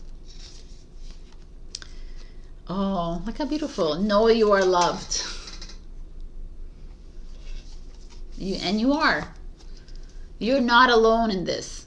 Even though sometimes it feels like we're alone, but you're not alone in this. You are loved by the divine, by God, the universe, by your angels, by your lost loved ones, by your family, even the ones who couldn't give you the love, even the ones that took away the love from you. You are loved wholeheartedly by the One, by all of us. We're here to support you through all this. We're here to take away the pain for you. If you ask us, you just have to reach out to us and ask for that support. You know, the wide wood world web, whatever it's called. It's like we're all connected, just like the tree's roots are. We are all connected. So never think you're alone in this. Your divine feminine is Sarada Devi, the divine mother. What is... Unconditional love exists within me. The presence of love is the absence of judgment. I mean, this is so very pertinent. Let's read what she has to say to us. Sri Sarada Devi embodies the feminine power that initiates seekers onto a spiritual path through unconditional love. She was born in Jairambati, India in 1853 to poor Brahmin parents. There's a little like... I'll just read to you what her message is. Sarada Devi loved all her disciples unconditionally equally. In her teachings, she emphasized that there is no such thing as a stranger. She encouraged her devotees to understand that everyone we meet is actually a part of us and is connected to us, and that if we want to experience true peace, we need to own the fault and judgment that we project onto others. We need to see our own faults and forgive them with love. If something keeps showing up in the people we meet and in the relationships we're cultivating, Sarada asks us to meet them from within us, meaning the aspects of this other person that might be causing us pain or frustration or just plain aversion. These same aspects exist within us. Unless we are willing to really meet with these aspects within us, the universe will keep presenting them to us in our relationships. And it's not to piss us off, it's to free us. It's out of a deep love for us to fully heal. The goal here is for us to love ourselves fiercely from within, without judgment or shame for where we are in the moment. The goal is to let us mother ourselves with unconditional love. That's the only love that will quiet those harsh, critical voices within us. So we can stop wasting our time mired in judgment of others or ourselves and get on with being that perfectly imperfect light that we are. I mean, that's I just talked about it with Capricorn. I've always talked about it too with you guys, is that whatever we see in others is deep within us, right? And that's why it's to love yourself unconditionally and love the person as well, because they are a part of you. And this is the journey that we're on, and it's not easy. It's a challenging journey for sure. But our goal is to get to that unconditional love and to falling in love with everything, even when it feels ugly inside. So you're on this path right now of healing this and letting go of some old trauma that keeps returning to get you to full, to get you into this relationship, to get you into this home, to get you into this new job or career that you're in. That there's something holding you back from this next step, this foundational step in your life. And only you know what that is. So I need you to do the work of loving that and yourself. Okay, Aquarius. These are the steps we need to take. Every week is a different energy, and this is a big one. Because what you do actually affects the field. And just know that all you need to do is when you go to bed at night, ask for help from the divine, from your angels, from the lost loved ones out there, from us, from the masters out there, like all of us. Just ask for our help, and we will provide. You can't imagine. We are there even when you're just asking right now. You ask for it, and I'm there. That's the power that we have. All right. I love you, Aquarius. Thank you, Rekha, for being a Ko-fi member and for supporting me on a monthly basis. If you'd like to have personalized tarot readings, you can join my Ko-fi membership. You can click the link below, or just do me a favor and like, share, comment, subscribe, or super thanks me if you can. And I love you all. Stay strong. Bye. Hello, my beautiful Pisces. We have reach out to the potential that is calling for you. Potential and possibility. Sorry. It's like small writing. Okay. Future highest self quantum. I want to read to you what it says, because it's a new oracle book. Just get learning it. Is there something you feel drawn to? Is there someone you admire who you'd like to emulate? Those feelings are pointing you to where your highest reality is. Even if you feel jealous of someone or something, this shows you what your true potential could be. Pay attention and don't judge the feeling as negative. It is your guide. You are capable of tuning into the quantum realm and manifesting a best case scenario. The world is at your feet. Destiny is in the palm of your hand, and you are a co-creator with the universe regardless of what is happening in the world and as chaotic as it may seem. You are a powerful extension of divine consciousness, here to play, evolve, and enjoy life. Your mission is no different in the spiritual realm. Your soul has been evolving, so too are the lives you have been living. Your soul has brought you here to live one of your fullest lives ever. There are infinite potentials and parallel realities all happening at once. Which one are you living? Which one are you creating? What are you attracting? Break the cycle of mundane repetition and settling into dissatisfaction. I mean, that's what the potential and possibility is, right? It's like the I am possible, not the impossible. It's like moving into like dreaming big and thinking big and stop playing small. I guess it's an ongoing theme with you, Pisces, and I kind of love it. Like, why can't we live always in the greatest possibility ever? Why are we always thinking, oh, it's not possible, I can't do this, I can't. This is like a ongoing like theme in all of these things. This I can't. Let us begin. All right, we have the Six of Swords, Gemini energy. You see him? He's on a boat. He's like saying goodbye. Right? He's saying goodbye. This is like leaving the past behind, saying goodbye to a career, a job that is draining you, saying goodbye to a relationship that is like overwhelming, friendships that are like meh, you know, it's like family that keeps bringing you down. You know, it's not always that your family could be great, but I'm just saying this could be the possibility of what the Six of Swords is. Walking away from a financial poverty mindset. You know, walking away from things that are, or rowing away from things that are stressful and you know, like energy sucking. I kind of like that, actually. Let's see. You're moving away from something, so let's see what it is. Oh, the Empress. I like the Emperor. Okay, this is Gemini. This is Taurus, Libra energy. So I kind of like this.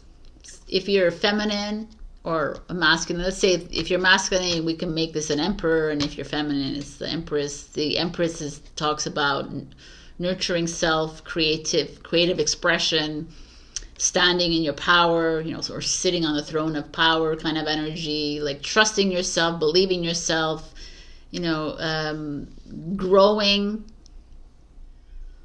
Are you leaving behind, like you could be leaving behind a limited belief about yourself, or you can be leaving behind something that wasn't working for you in your life anymore, and now you're embodying the Empress or Emperor energy and saying, okay, I'm going to start to take control of my life. I'm not going to just wade in the water anymore. I'm done. I feel like this is an energy of like standing up, speaking your truth, expressing your love. Like, you know, there's like, I don't know if you're feeling this in the field or whatever, but I'm feeling more and more that to become a little bit more transparent. Enough like hiding who we really are.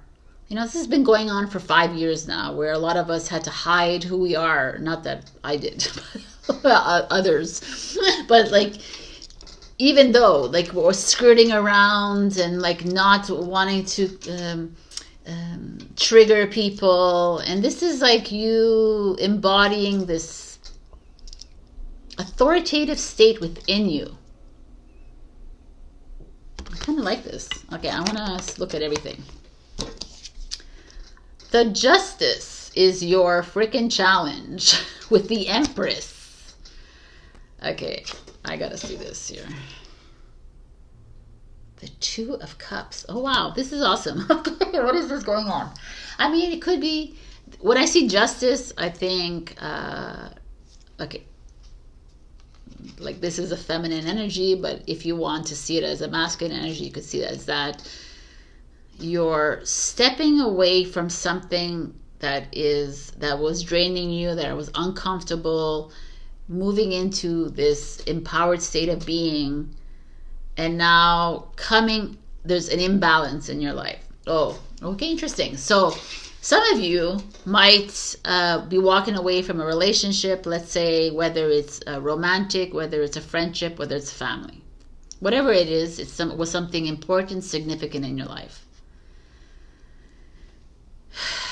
And in doing so, you embodied this strength of character. You're embodying this strength of this unconditional love for yourself, this wisdom.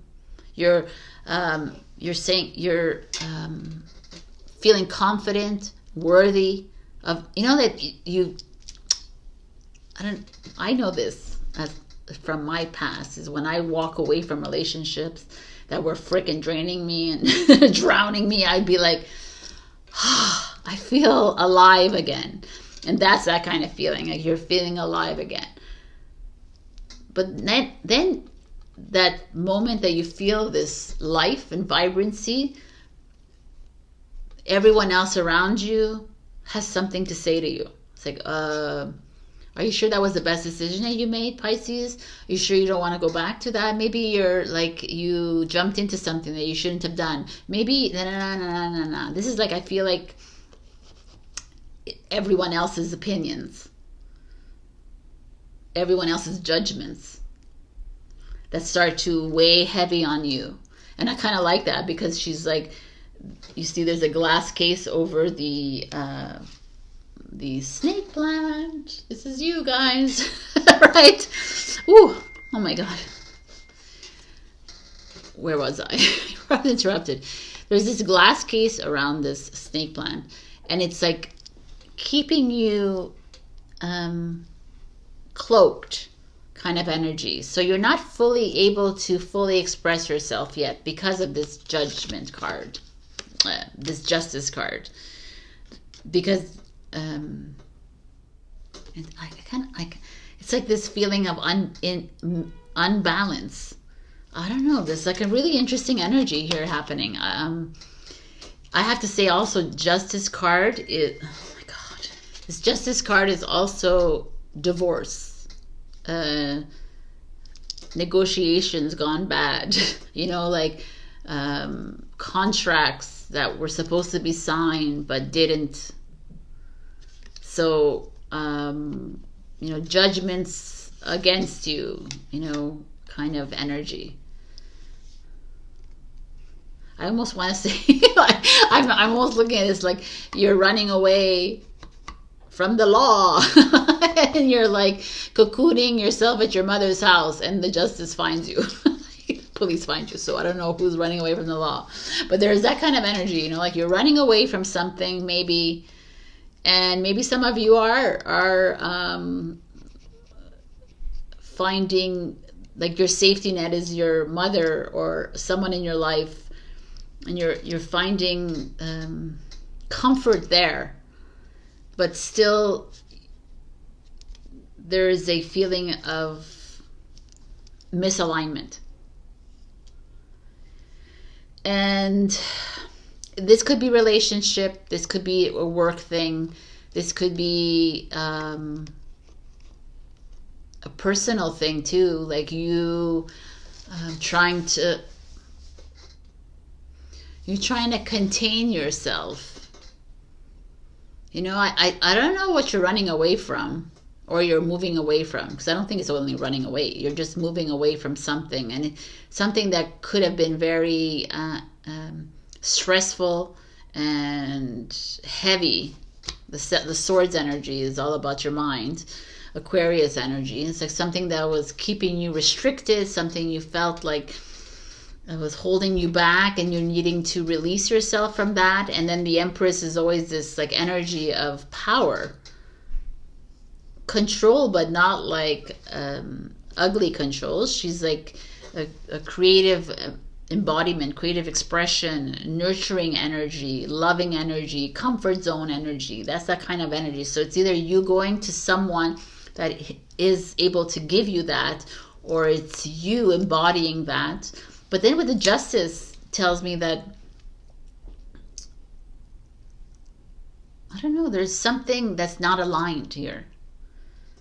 And maybe you're running away from the Empress and you're running away from the Emperor. That could be it too. And the Justice says, yeah, it's time for divorce. It's time for separation. It's time for this. Why I say that is because the Two of Cups is what comes as your outcome. And the Two of Cups is soulmate energy. It's like the perfect union.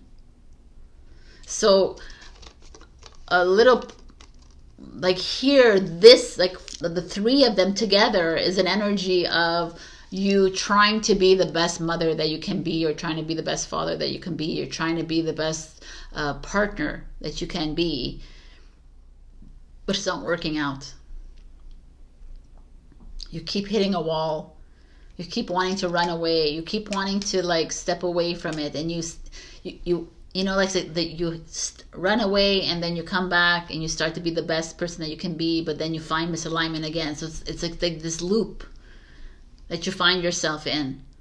And at the other side of this is this potential and possibilities that you're not seeing, because you keep staying in the same loop over and over again.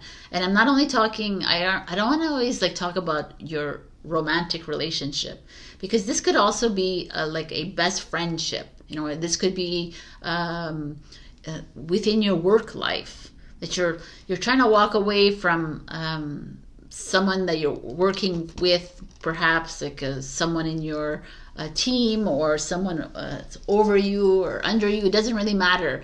But there's just a misalignment. There's a communication problem. You know, this is Libra. This is Gemini, Aquarius. These are like mind. It's like communication problems. Meanwhile, the Empress, which is Taurus Libra as well, it's like that energy of like, I'm staying put. And I'm going to try to do the best that I can. I'm going to try to be the best mother. I'm going to try to be the best partner. I'm going to try to be the best business partner. I'm going to try to be the best, you know. But contained in here, kind of, I almost feel like she's a little restricted. And meanwhile, while you're going in this loop, you're going on this circuit, which is continuous, endless, the universe is like, yo, dudes, Pisces, your perfect business partner, your perfect romantic partner, your perfect best friend, your perfect whatever is here, waiting for you. Once you cut yourself from this endless loop of nonsense, right? And how many times have you been in that kind of situation where you're like, it's just not working out. We're not able to communicate with each other, and yet we try our best, and then, you know, I run away with my car and I go to watch a movie on my own because I have to get out of the house. Or, you know, like you have all these like quirks and things, and you're like, I can't deal. I'm never at home because I can't deal with this person in front of me, or I'm never, she was my best friend for 20 years, but like it's just not happening anymore. You know, like we stay with things because we're in the comfort zone of things. And I feel like there's something beautiful coming your way, and you're not seeing the potential and the possibility of it because you're closed and you're playing a little small here. And you're believing that this is all there is. Meanwhile, there's something else here. So, wow. Pisces, you never cease to amaze me. No expectations. I like that, because that's exactly what you need to hear here. You know, you're like,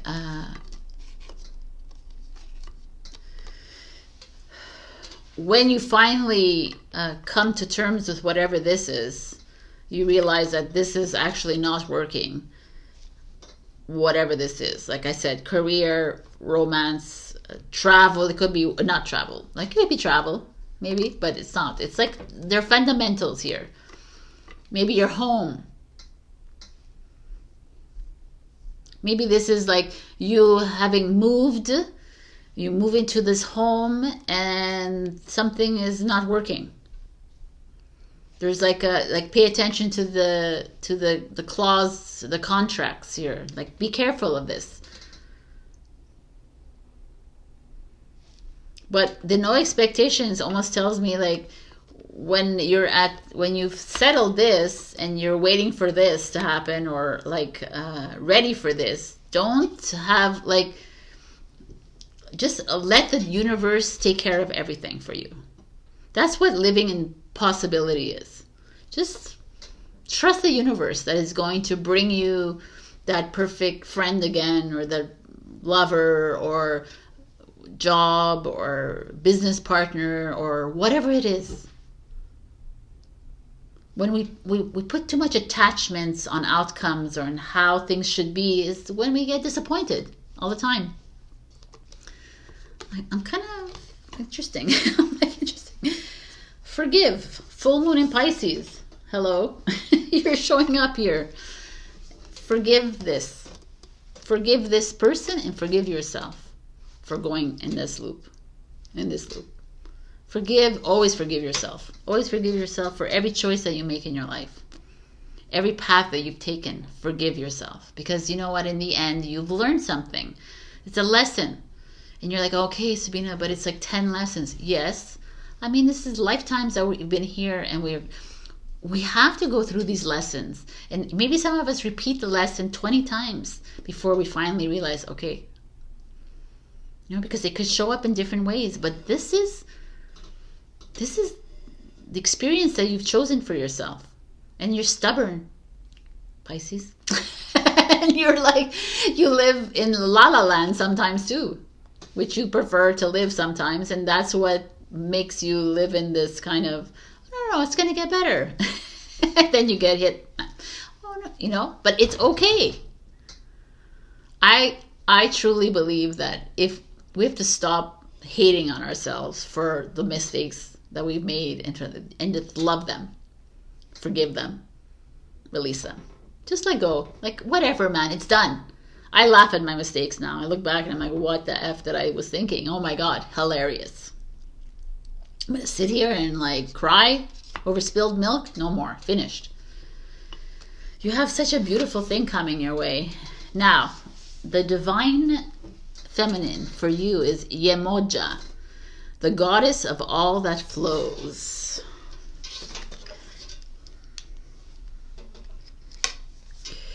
I am an ocean of creative energy. I give birth to what exists within me. It's very appropriate for Pisces. So, I'm going to show you. This is her.